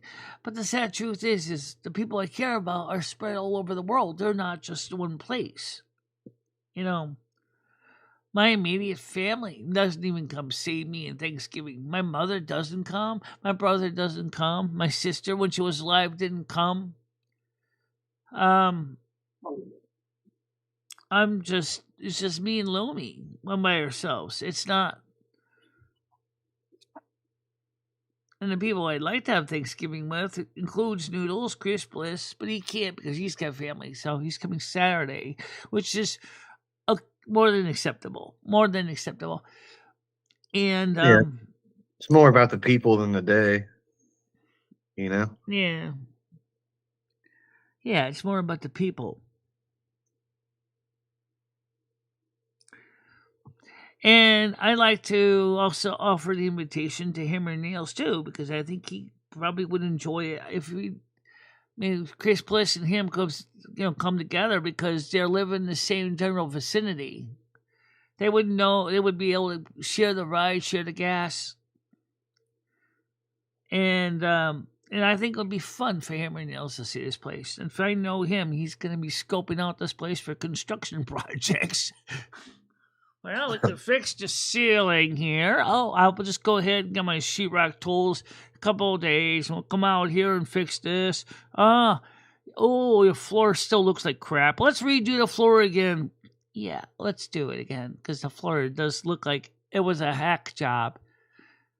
I mean, he did a pretty good job for a guy who had no experience doing it. But really, it sucked. It sucks. I'm not going to lie, but it did serve the task of making the floor less likely to trip over loose tiles. True. You think Hammer always wears a tool belt at all times? No, I don't think so. I'm sure he probably does other things with his fun time. Yeah. Like maybe he, for example, enjoys watching a good movie. And maybe he enjoys playing maybe some musical instrument. Maybe he's into other hobbies. He seems like a recorder kind of guy. Yeah. Or maybe a clarinet, or maybe even a guitar player. That's a good question, Hammer Nails. What do you like to do for fun? I know more about Chris Bliss because he's been on my channel for so long, but I know much less about you. What about you, Brain Dead? Let's ask the same question. What do you like to do for fun? I don't do a whole lot. I don't know, gamble sometimes, or I used to game a lot, but I haven't been doing that for a while. Yeah. Besides gambling, you like to do other things? You like to watch movies, read books? Yeah, horror movies and music, I guess, if you can count that. Audiobooks, sure. What do you think of those old-time radio shows that we play? Oh, yeah, I pop in and out. They sound cool. Yeah. I think the Bickersons one's pretty cool. The Guiding Light's okay. It's just, like I said, dealing with Maynard's divorce with Ted, it was kind of like a downer. I was like, oh, man.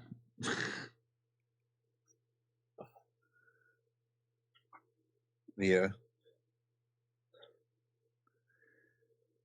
I think it's the First Church of Christ that's doing that. I don't know if it's doing it on Thanksgiving Day. They might not be, but or they could be. I know that during Thanksgiving, the Knights of Columbus and Torrington did a Thanksgiving dinner.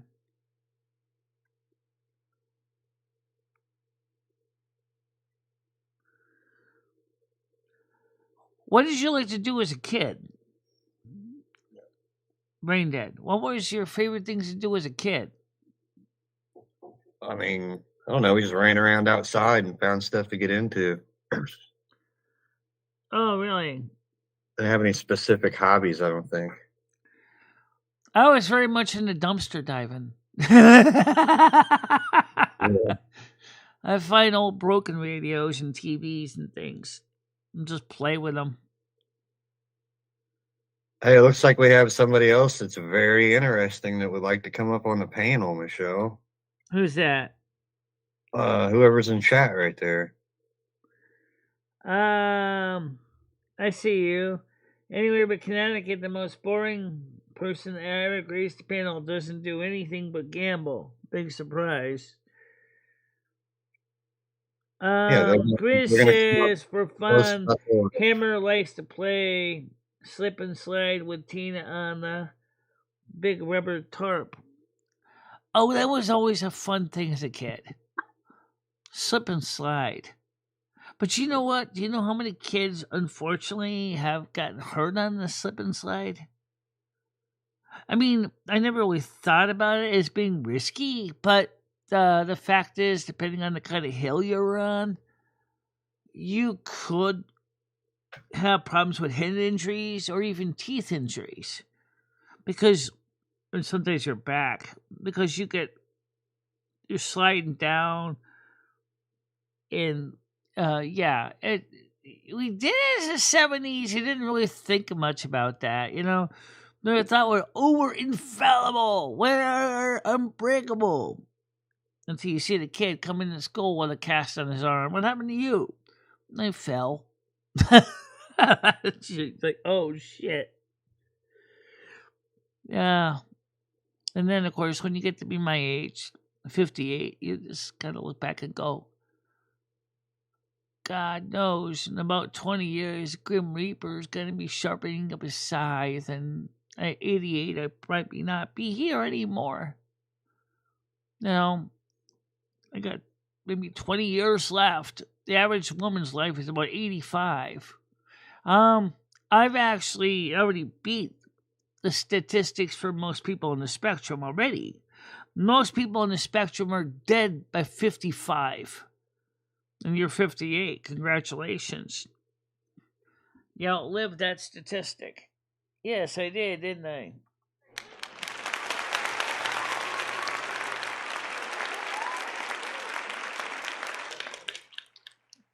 I gotta go back to work, Michelle. See you later. All right. See you later. You stay out of trouble, okay? All right. Have a good day. Yep. Yeah, it's one of those quiet days.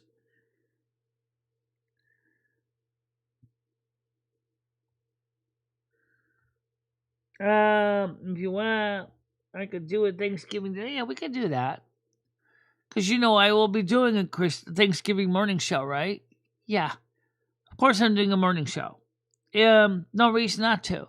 Because, figure, I'm sure there's a lot more than just one or two people on YouTube saying, what are you doing, Chris, Thanksgiving?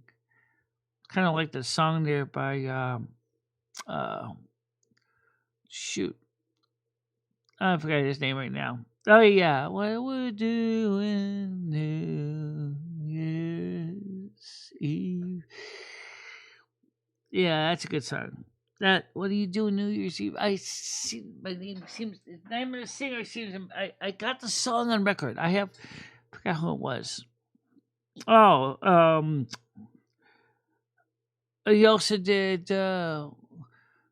Baby It's Cold Outside. Yep.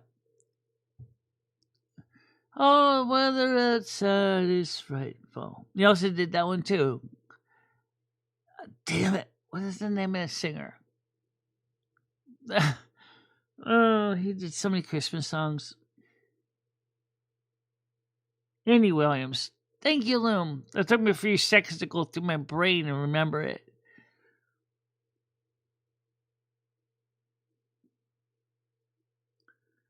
No, wait. Is it Andy? No, it's not Andy Williams. It's another guy. Oh, I'm sorry. Wrong guy. Wrong guy.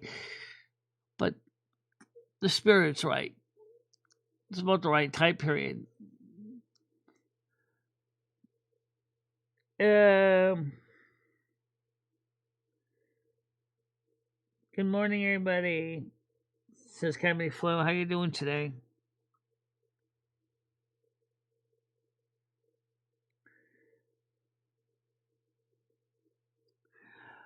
Oh God, I have to remember. Let's see. Millie is the things to say on a bright one Christmas day. That's the island green that we sing to you, or the land where palm trees sway. Here we know that Christmas will be green and bright, the sunshine in the day and all the stars at night. Millie Kalicamaka is the thing's way to say Merry Christmas to you. Now my turn. You do it now. Millie Kalikimaka is a thing to say on a bright white Christmas day. That's the thing we say Then to you where the land, where the palm trees sway. I know I screwed up, sorry. Now that Christmas will be green and bright, the sunshine in the day and all the stars at night. Today send me Melikalika is a wine's way to say Merry Christmas to you. There you go.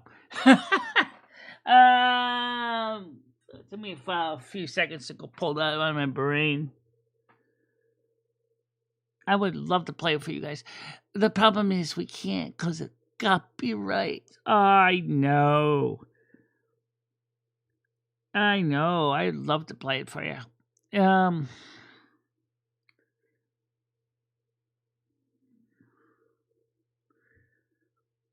But we can certainly play it through. Christmas season's coming up in Silver Moon. Yep. Thank you very much, Chris Bliss. Much appreciated. Thank you.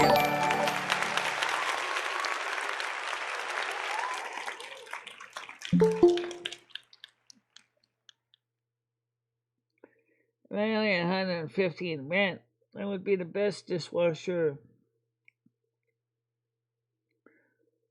If I only had to pay 150 this thing. So now you got a chance to hear how me and Lumi sing differently. Jesus.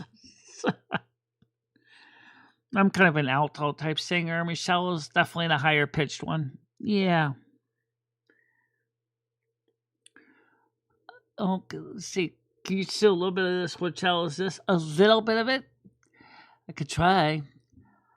What child is this who lays to rest on Mary's lap is sleeping? Who angels guard and angels sing? Noodles comes up on the panel. Hold on, Noodles. I'm right with you. Where's my stupid cursor? Right over there. Look at it. Get it. Edit. Good morning. How you doing? So you called me yesterday. I don't know why you called me. I said I was going to call you. For what, Michelle? I just wanted to say hi to you and let you know that I don't take anything that Hecate says with any seriousness. So I always enjoyed being with you and talking to you and hanging out with you. And I also did a grok search on her. She's not, like you said, she's not good eggs. No, she's deviled eggs. She's bad eggs. Yeah, definitely. I want that money that Sherry sent you, Michelle. I want all of it. Yeah, she gave me the card and some. I want all of it. If you want me to be your friend again, Michelle, I need you to pay me. I need you to pay me to be your friend.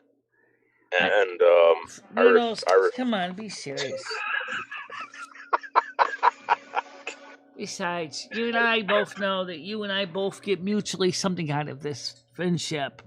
That is companionship and ability to talk out and hang out. Michelle, I want to be honest with you. The fact that you're going to be going to Silver Moon, and I'm going to be inheriting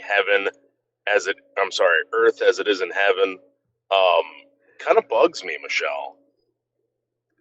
Well, don't forget, you can go to Silver Moon too. I'm going to be up in heaven for a while too, because Jesus asked me if I could hang up there until the second coming, because he said, wouldn't you like to be able to meet your loved ones? I said, of course I would. Wouldn't you like to be able to greet them at the gate? I said, of course I would. And I know they would. Yeah, Michelle, where is Silver Moon, by the way? I don't even know where the hell it is. It's in another dimensional plane. Oh my God. So, Michelle, I plan on being on Earth as it is in heaven, Michelle. That means planet Earth.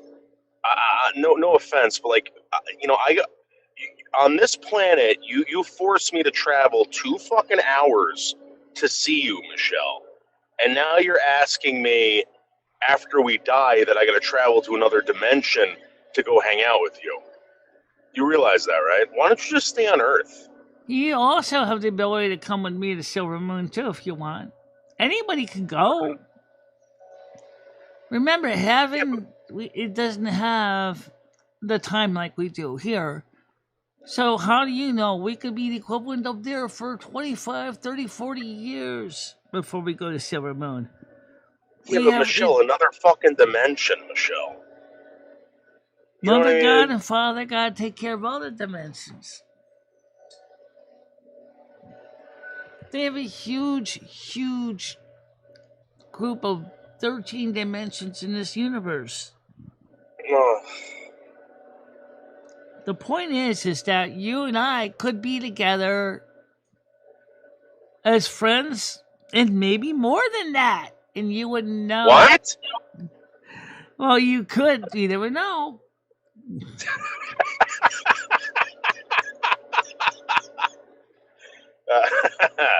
All right, well, maybe. I don't know. Who knows?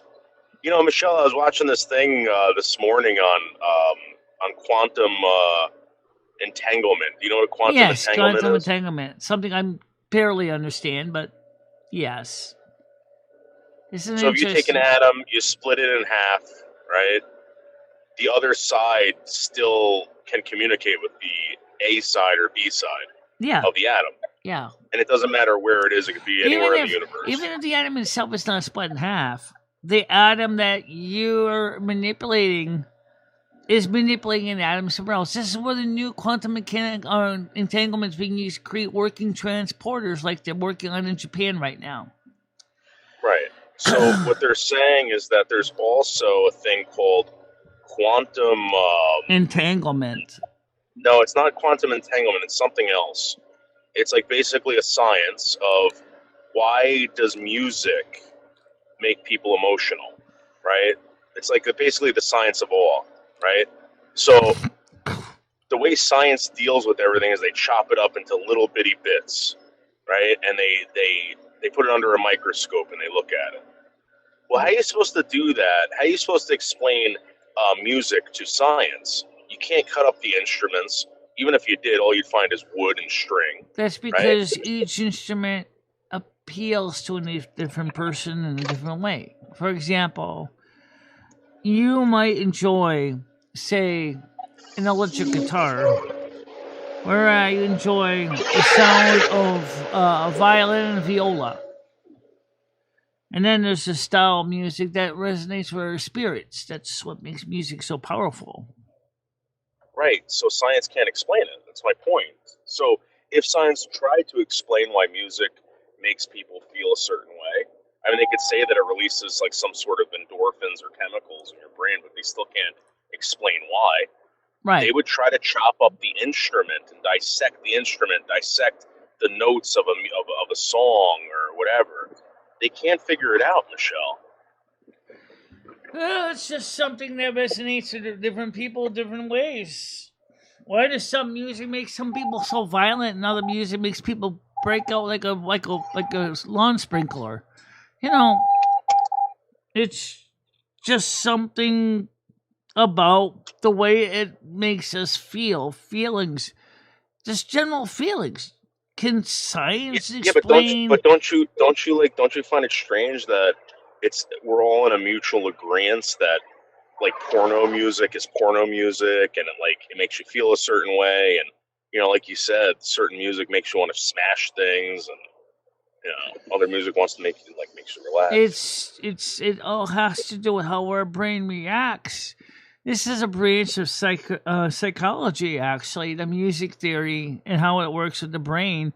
This is also one of the reasons why those people who use psychology and music to invoke certain feelings. There's some common themes that are used. For example, in patriotic music, there are certain things that is used in romance songs that resonate with many people. Right, and there are some songs, even ones that you wouldn't even think about, that sometimes give people feelings of the memory of their past childhood. Do you know that they think that the brain is more of a filter organ than anything else, like kind of like a kidney? You know? Well, it takes everyday stimuli and it does have to kind of sort through it all. But here's where the Asperger's brain is interesting, because in a way it's even more unfiltered than even a neurotypical brain is. In a way, it is, because you guys got really wrapped up in one or two favorite things, and it stays on your mind every day. You know. All right, Michelle, I got a question for you. One question: burrito, or pizza? I'm a pizza person. Yeah, me too. I'm gonna go get a slice. I wonder what pizza's gonna taste like on Silver Moon. You know what I mean? Heavenly. Are you guys even gonna have fucking good pizza on Silver Moon? It's another dimension. You know, I have never seen a blood elf make a pizza yet. That's a good question, because we have already visited Silver Moon through astral travel. I have never seen him serve a pizza. We might be the first pizzeria in Silver Moon. Excuse me, while you're busy dancing in your dance troupe, how are you going to make pizza?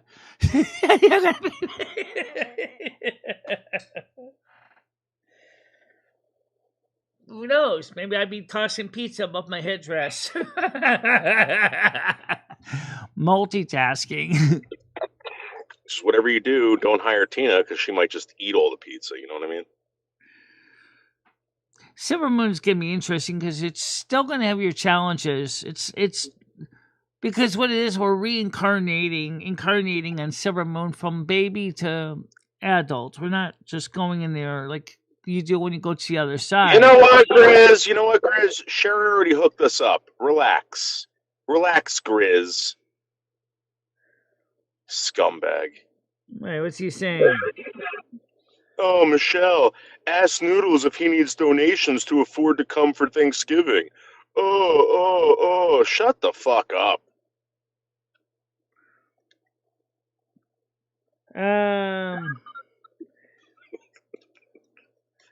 Girl says, what's up? Not much. Hello, Tina. How you doing? Good morning, Tina.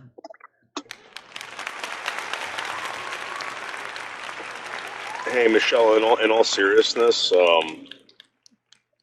there are a lot of people that, and I'm saying this to everyone who's watching this, there were a lot of people that were concerned about you, Michelle, that I've never ever seen before, Michelle. Oh, I know. And they were a lot of asking people that that are woman to stay away concerned from about you. you too, and there's a lot of people that are concerned what's going on with Brad right now. Because Brad's fine.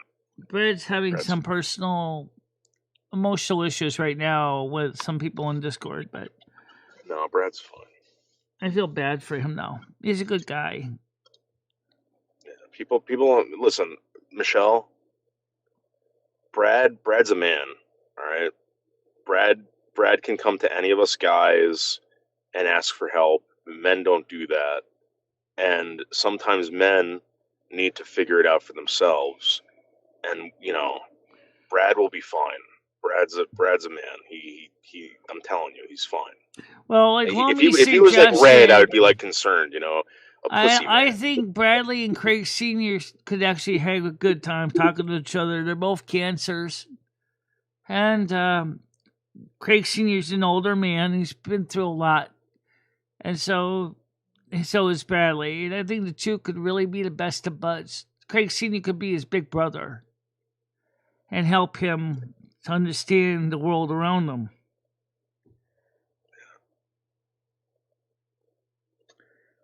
Yes, Grizz, I know. And unfortunately, Noodles was rightfully concerned. He thought I was going to drop him off at the dump. I wasn't going to drop you off at the dump, Noodles. Look, I don't know anything about Hecate. That's not what people were concerned about, Michelle. Michelle, I'm going to talk to you in private, and I'm not going to bash anyone or anything like that.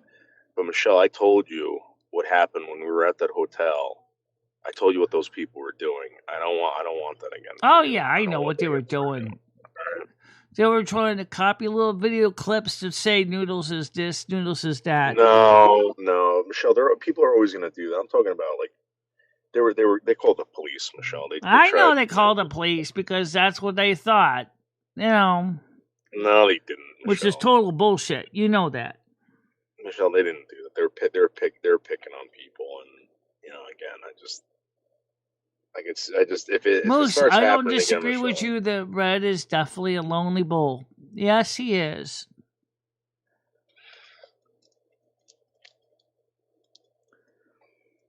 Red, unfortunately, has also made some very unhappy people, too, which is sad. Well, why don't you invite Brad for Thanksgiving? I did invite him to Thanksgiving, but I don't think right now he has any way to really get here at this point.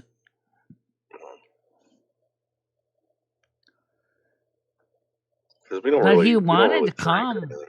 He wants to come up. So, all right. I'm not going to get into it. I don't know what he's thinking right now. As far as what the people did during Chiller Theater, let's just put it this way. It's not cool, all right? It's just not cool, all right?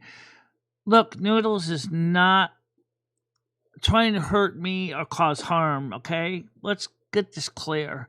Me and Noodles have worked together now for at least 6 years. We have established a friendship.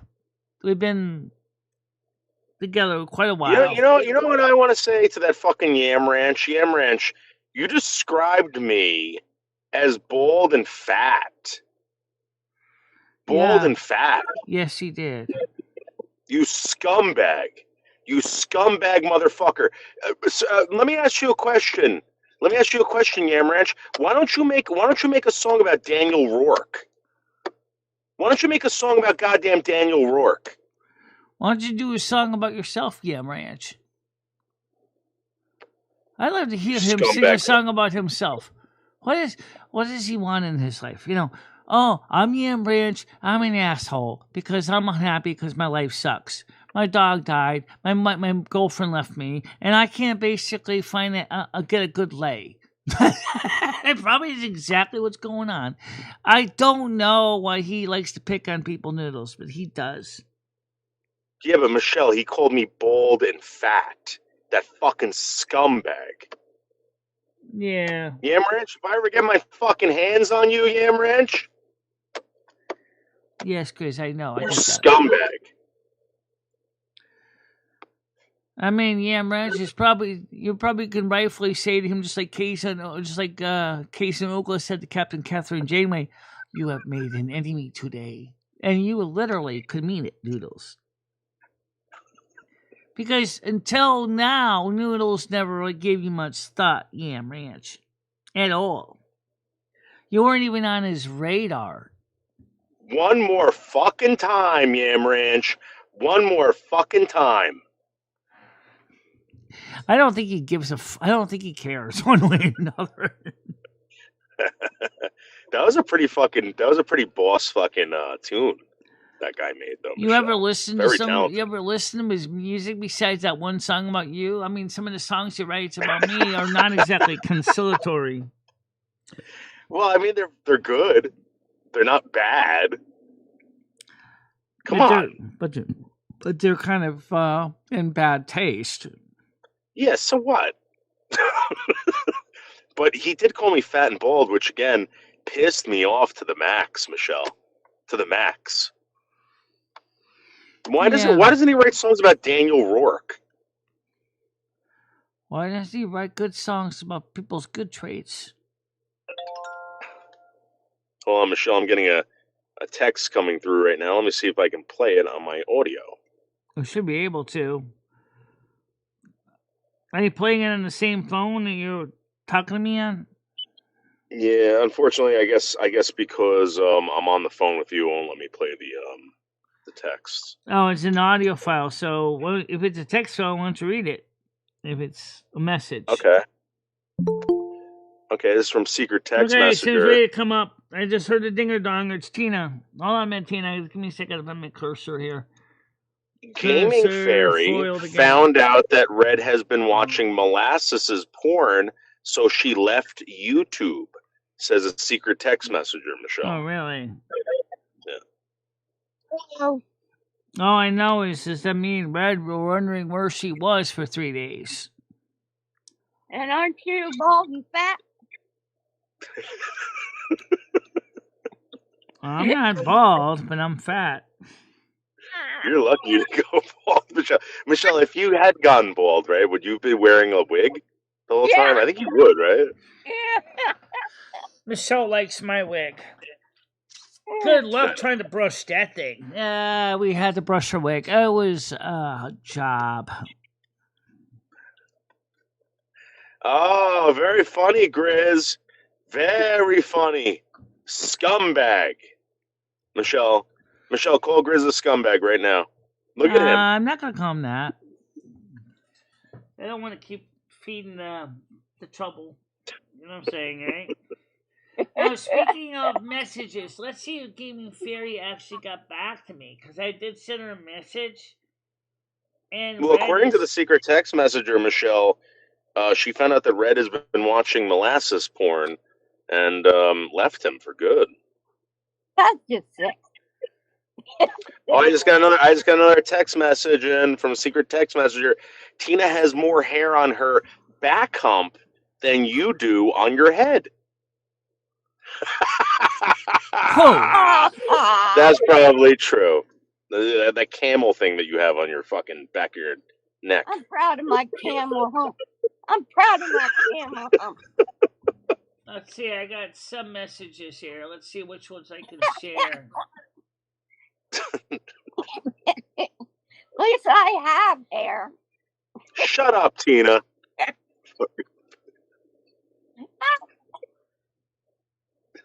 Asria said, maybe I can come on panel tomorrow morning.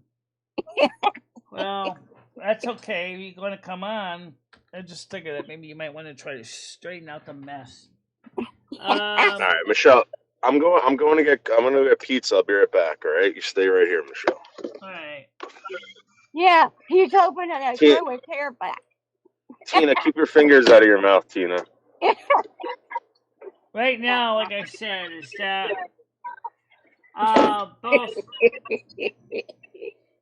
both Red and me are worried about where is Fairy, because she hasn't communicated with him in 3 days.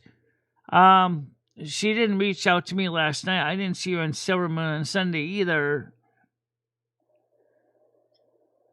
How are you, Michelle? I'm doing all right. So what are you going to do for Thanksgiving? I have no idea yet. I still don't know. I'm not doing anything. Yeah, it looks like pretty much the same thing.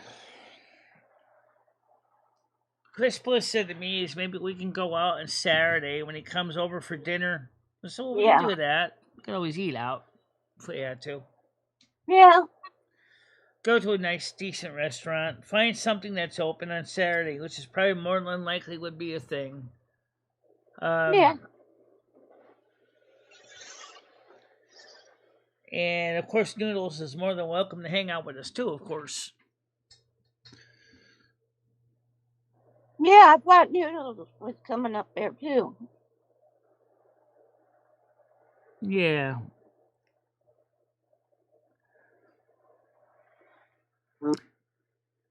I think it would be nice to have him and Nels come, just because I think it would be nice to have him feel like, I don't know what he's doing on Saturday. I think he probably might enjoy it, because after all, he's probably having Thanksgiving with his family like Chris is, and then he's probably saying, gee, what am I going to do on this Saturday? Yeah, what's he doing on Thanksgiving? More than likely, most people go together to hang out with their families on Thanksgiving. My family doesn't do anything with me on Thanksgiving. That's my family. Yeah. Kind of like, well, we don't worry about it. You know, it's just another day of the week.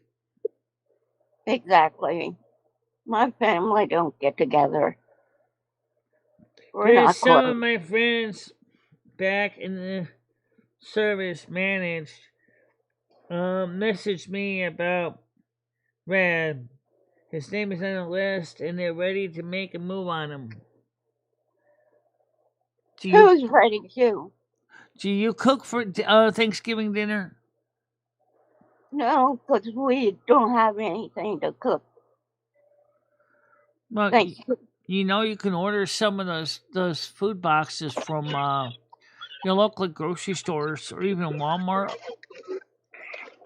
So you could Look get at some. me, Michelle. Look at me. Look at these slices. Look at this. Look at these slices, Michelle. Look at that. Oh, So my goodness. nice. Yeah, Look at that. I saw a woman eating a pizza piece that big on one of the videos that you showed me. Michelle, look at this slice right here. Look at that. Yeah, I That's see better it. than O'Grady's. Noodles, are you going to Michelle's? I see it. Huh? Are you going to Michelle's for Thanksgiving? Nope. Okay. Are you? No. Why? You don't have an excuse now, Even Tina Tina. said that You have she's a car. not. Even Tina's not having much of a Thanksgiving right now. She's just gonna pretty much be just staying by herself because she just said she doesn't have any food for cooking for Thanksgiving dinner. Yep. What do you mean? Why have all the money? I'm not getting into it. Yeah, Right let's now. not get into the money thing. Let's just be honest. This month has been crazy for food stamps, people. I got mine. No, but Michelle, I'm not. she got a getting humongous into it. inheritance. I cannot get into it on here. Okay. I'll put it to you that way. Okay? Okay. So, besides that, since Tina, your husband is probably not going to be coming home for Thanksgiving anyway, that probably kind of takes the air out of the tire, so to speak. Yeah. I talked to the lady that runs the nursing home, and Yeah. he can't come back because he's not remembering hardly anything. Well, don't they have a Thanksgiving dinner for the people in the nursing home that you could go to as his wife? I mean, Well, no. really? No. Why? They That won't doesn't let make any me. sense. I've already asked, and they won't let me.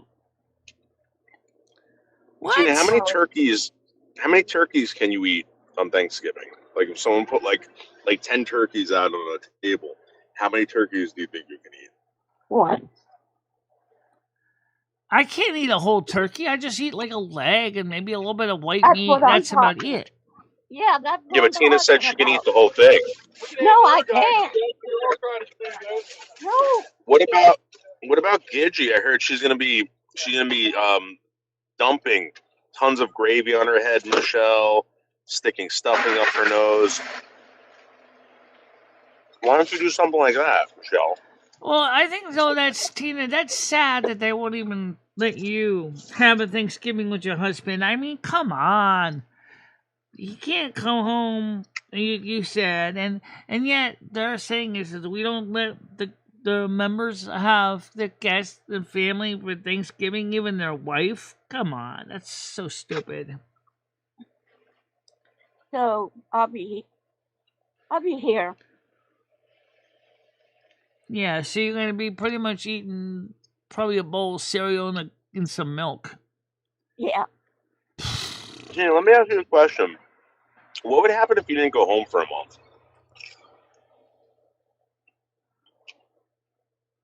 Who are you asking? Or who? What would happen if you didn't go home for like 1 month? Like would your bill stop getting paid or your dog die or something like that? No.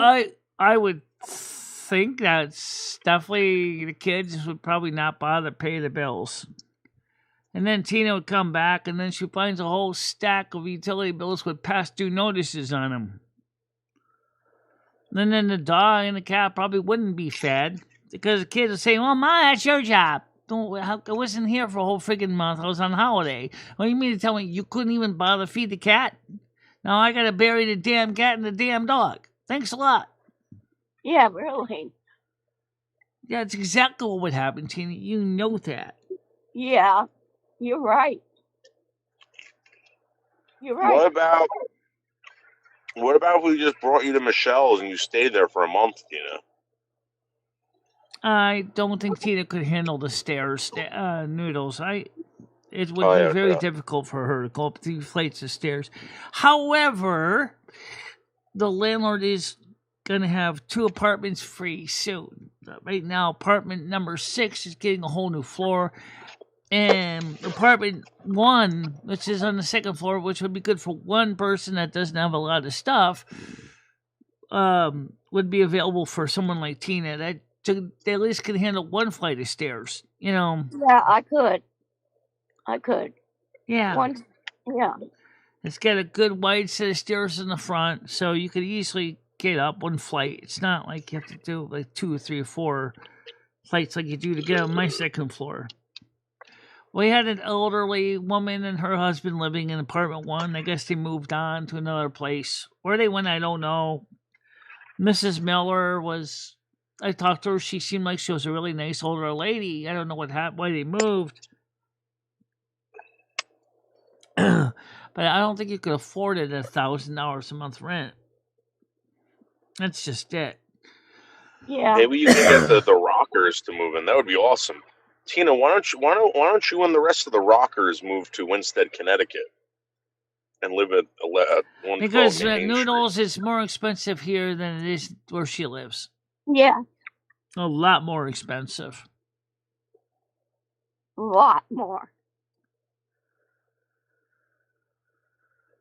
Oh, Sticker Mule just came out with a new offer, Michelle, for fabric Well, Grace, stickers. let's answer this way. In a way, she would be a little closer to Hammer, even if she lived in Winston, because it's certainly more closer distance-wise. You know, it's halfway there from where she lives now. Yeah. Yeah, when are you going to get together with Hammer, Tina? I don't know.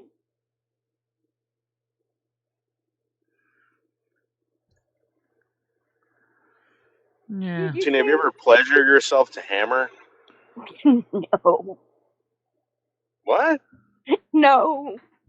Why not? Because she still deep down loves her husband, that's why. Oh.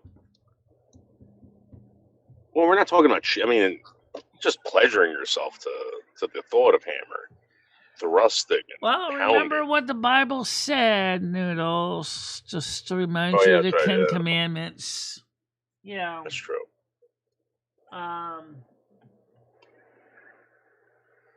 she loves her husband.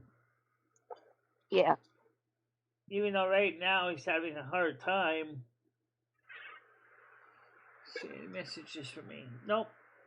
Not right now.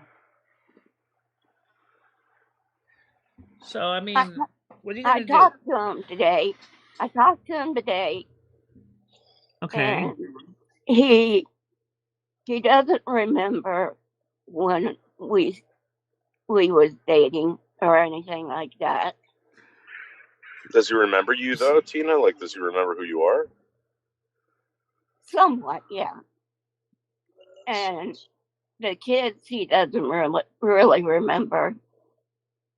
So he lost his long-term memories. Or at least they're closed off anyway. Yeah. It's kind of like a form of amnesia because the neurons that connect with his long-term memory are not passing the signals to his consciousness. Yeah. It's just devastating spiritually to you because it's like...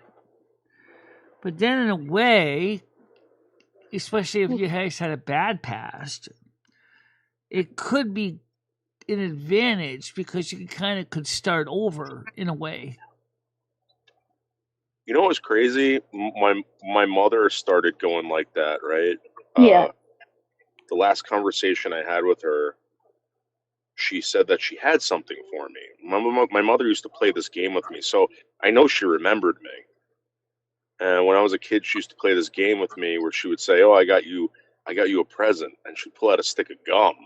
She tried doing that to me, and she couldn't find the gum, and she started getting like all like frustrated. So I just wanted to give you a present, you know. Well, you probably But she said remembered to her, that. but you probably said to her the way you said, "Mom, you already gave me the gum, but thank you." I don't think she knew. I like it was weird.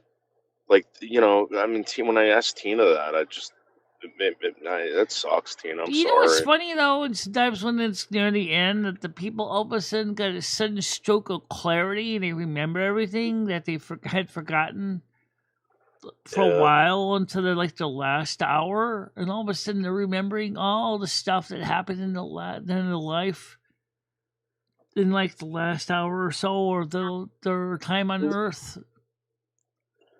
It's like when they go finally access the cloud and they got finally pull their file out and they go, "Oh wow, you know, now I can do a firmware update kind of thing." You know, all my memories. It's strange, but it does happen. You know. I was watching last night. I watched about half an hour of like people's like final words, and the guy who wrote Willy Wonka. Do you know who that is? That author, Yeah. Dahl or whatever. Yeah. I guess he was talking to his family, and it said, "Yeah, it's just gonna it just sucks. Like I'm not gonna be able to be with you guys, like see you guys." And fuck, that was his last. Fuck was his last words. Well, you know, it's funny. Lomi and I were talking about the afterlife last night. We just talked about it. She said, What "You now? realize you're 58 years old. You realize in 20 years, at the very latest, you and I are going to be leaving Earth." She said, "What's that going to feel like?" I said, "You know, I don't really remember what it feels like. I mean, this is my 34th life. I don't remember what it's going to feel like, but I don't get the feeling it's going to be anything bad. I mean, we're going to close our eyes here and we're going to wake up on the other side and we're going to be given a whole new body and all be made perfect in the eyes of God." Yeah. She said, "Yeah, but what's it like when you..." Yeah. I said, "I don't remember that." That's a great question, Mom. I don't remember what it feels like to finally check out. You know? Well, I mean, Steve Jobs said, "Oh wow, oh wow, oh wow," before he died. Also, I Oh want to point out wow. that the Oompa Loompas in the original novel of Willy Wonka and the Chocolate Factory were actually pygmy blacks. I don't know if you know that. Oh wow. Well, that would kind Yeah. of make sense because the fact that the way they are, their costumes were designed in the movie from the 1970s. You know that they looked like you said, pygmies. Well, they were originally pygmies in the original story. They were African pygmies, and it was like Oompa Loompa, Right. doopity doo, or something like that. I didn't know Right. that. I remember the Yeah. song, but I think I think in some ways he was talking about something which we find very disconcerting today. He was talking about wage slaves, you know, outsourced labor.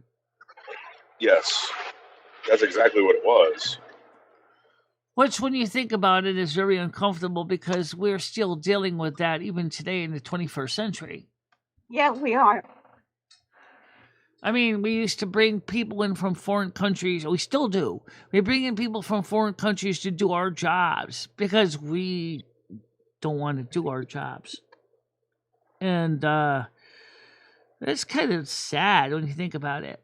There are some Americans that wouldn't mind those jobs, but the realize is that under the minimum wage laws, they have to pay them a certain minimum wage, which may be more than the company really can afford. So they're willing to hire people under the table to do the jobs. Yeah. Well, that's why they got the gig. That's why they have the gig economy now. Yes, the gig economy loan. Thank you very much. Hammer wants to take care of you, Tina. Look at Oh, that. does he? I'll take care of all your folds, Tina. All Okay. of them. Says Hammer, not me. I can't see what the chat's saying. Well, all I'm I on my know phone. is that, like I said, one Everybody, day we're turn gonna on my. just, like I said, one day I'm just gonna, me and Lomi are gonna fall asleep, and we're gonna wake up in the other side, and part of us are like, okay, we're done with that life. Let's go on. Let's move on to the next one. But we first have to do the intake and debriefing first, and then we do that, and then we promised Jesus we'll stay on the other side until the second coming, and meet and greet with our families, and then I just have a hard time understanding why people can't relate to this whole death thing of like something in your life. So like every night we go to sleep, right? And we wake go up. to sleep. Yes. Something wakes us up, and we do the same thing over and over again. But imagine if we just went to sleep and we never woke up. I think it's because for some people, it's because it's final. And right, Michelle, they don't think there's anything after that. However, I'm getting text messages on a bunch of text messages right now saying Tina had 7 different yeast infections. She could have had her own sourdough bakery with all the yeast. You wouldn't want to use that in bread. I can't hear. I cannot hear. No, but what I was trying to say is the reason why I think people, because we keep thinking about some people and believe that there's. Shut up.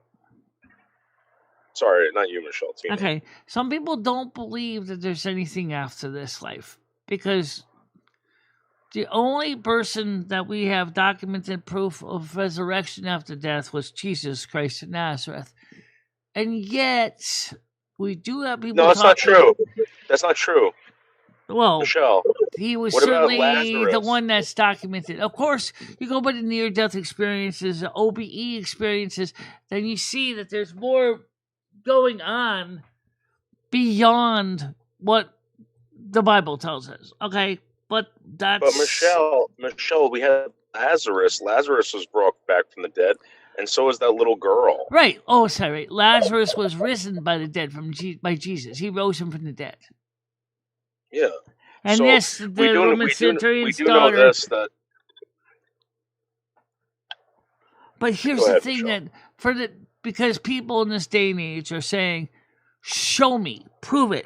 I want to see evidence. I want to see facts. I want to see, that's fine. We'll do that. The fact is, we have the NDEs, the OPEs, people talking about the other side, people talking about what they see, and when they come back from being dead for 7 to 10 minutes, coming back and talk about what they saw.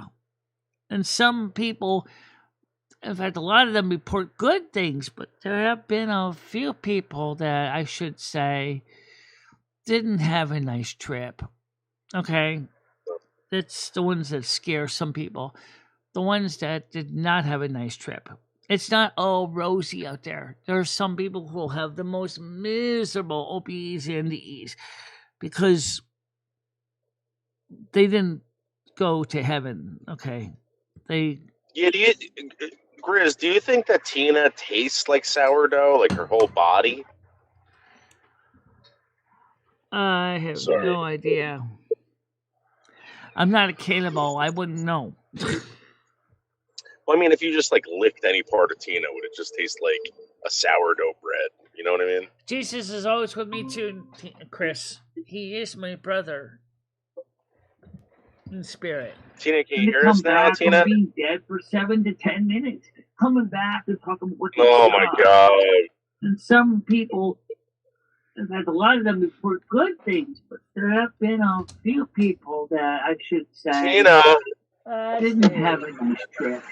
I'm gonna go Okay, get some candy. I'll be right back. that's the ones that scare some people. The ones that did not have a nice trip.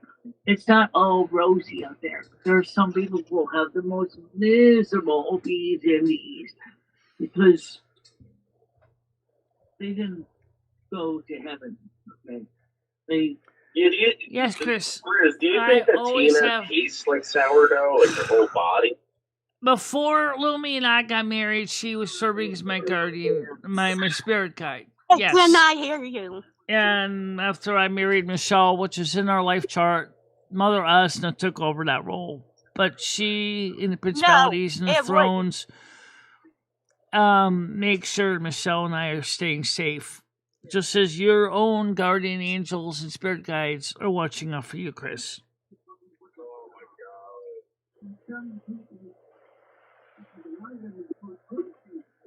Oh, shut up, Moose.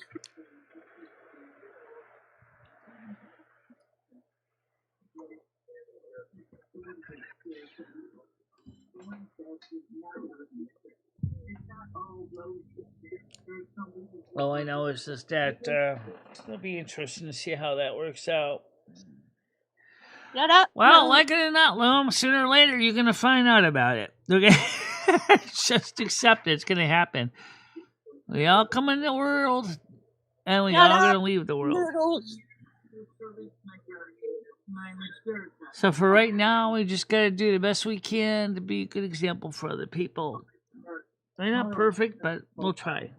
But she make sure Michelle and I are staying safe. Just as your own guardian.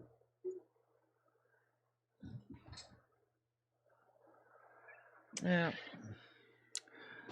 So it's almost time to wrap it up. Yeah. 153, that's not bad. So here's the stats, guys. It's 12:42.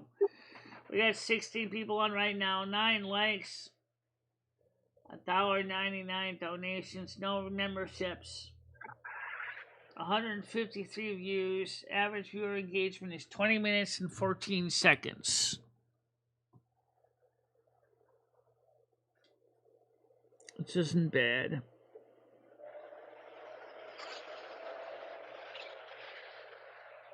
So, where did Noodles go? He's obviously not in the car. No, I know that.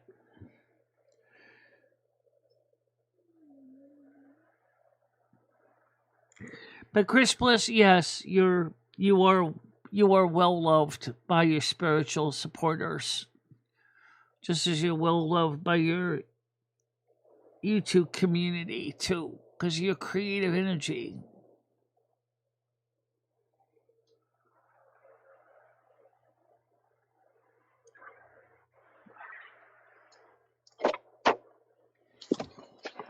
Oh. Well, Noodles, I'm gonna get ready to wrap it up. I gotta get the garbage down to the dumpster and take out the clumps out of the cat box and stuff like that. And so I'm gonna get ready to wrap it up. But don't be afraid to DM me. I will be looking for your messages, okay? Okay, so that pretty much wraps it up. The panel. And just end this panel here. Yeah, it's true. We don't really know much about the other side, honestly. Instinctually we do, but there's sometimes the earthly trend sometimes is more scary than we think about.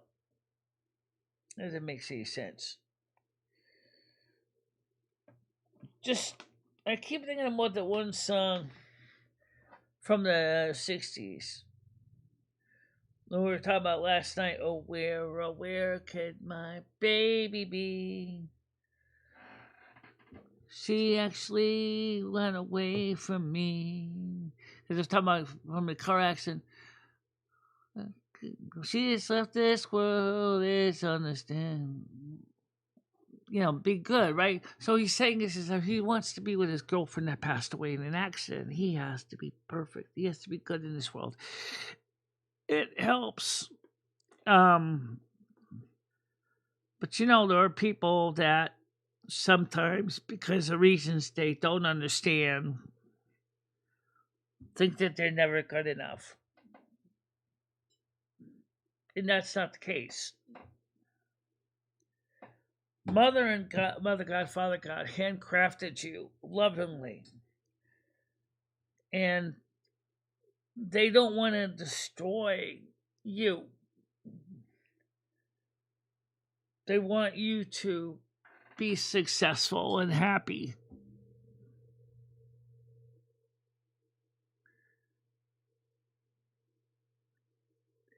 And so I would say, before you think you're not good enough,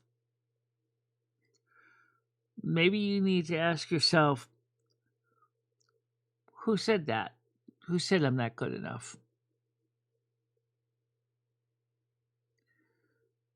I'm going to leave up to you to determine that, because I know that me and Michelle have done a lot of good for the community and showing generosity, companionship. We're not perfect, but we try, So the point is that you keep doing the best you can.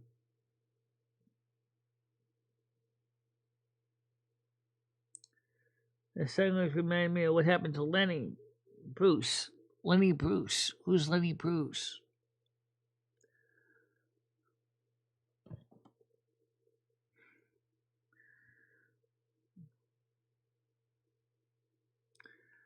Put it this way. Well, man survived the accident, but his girlfriend Pet didn't.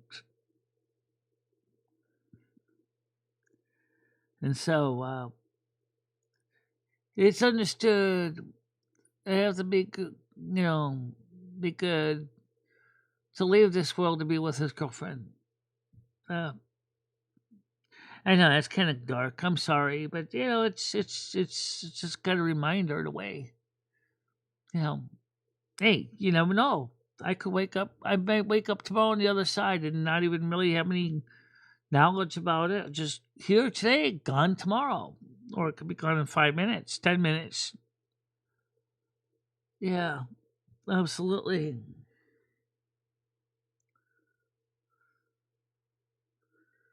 Yeah, okay. I guess that would mean something. Kind of like the God is saying is, hey, look, the only way you're going to be able to be with her is to repent and redeem yourself. And I think for some people, they need that smack outside the head. I don't mean to be abusive, but the truth is some people really do need it.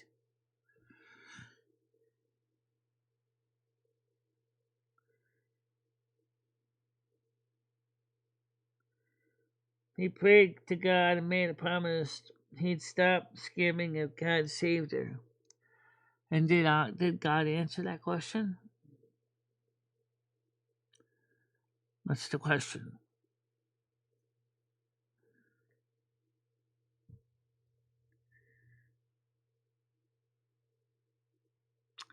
I will say one thing. I don't know if I could manage without Lumi. I really don't think I could. I sure the hell don't know I could never manage without you. Because you take care of all the financial stuff. You take care of all the bills. You take care of the... I can't sign your signature. I'm not you. I mean, how would I explain to anybody that Michelle is not here? Her part of the brain has suffered a tragedy, and I'm all that's left now.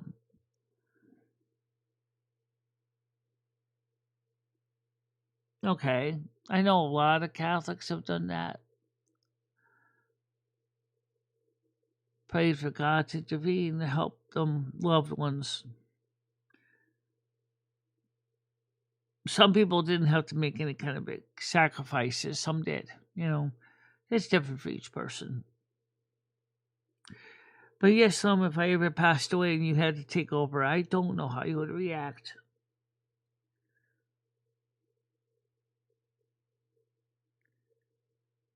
Well, let's not get into the macabre right now. The thing, or the melancholy, just to say is that, we are all here for a time and we got to make the best of it. Yep. That's what we can do. So, why don't we get the blessings in? Okay, absolutely. We're on the right page. I'm on the right page. Okay. May all of you be happy, safe days. Stay out of trouble. Keep your loved ones in your heart. Be good to your friends, your family. Keep the messages that you've earned through life in your heart that helped you to grow to be the people that you are today.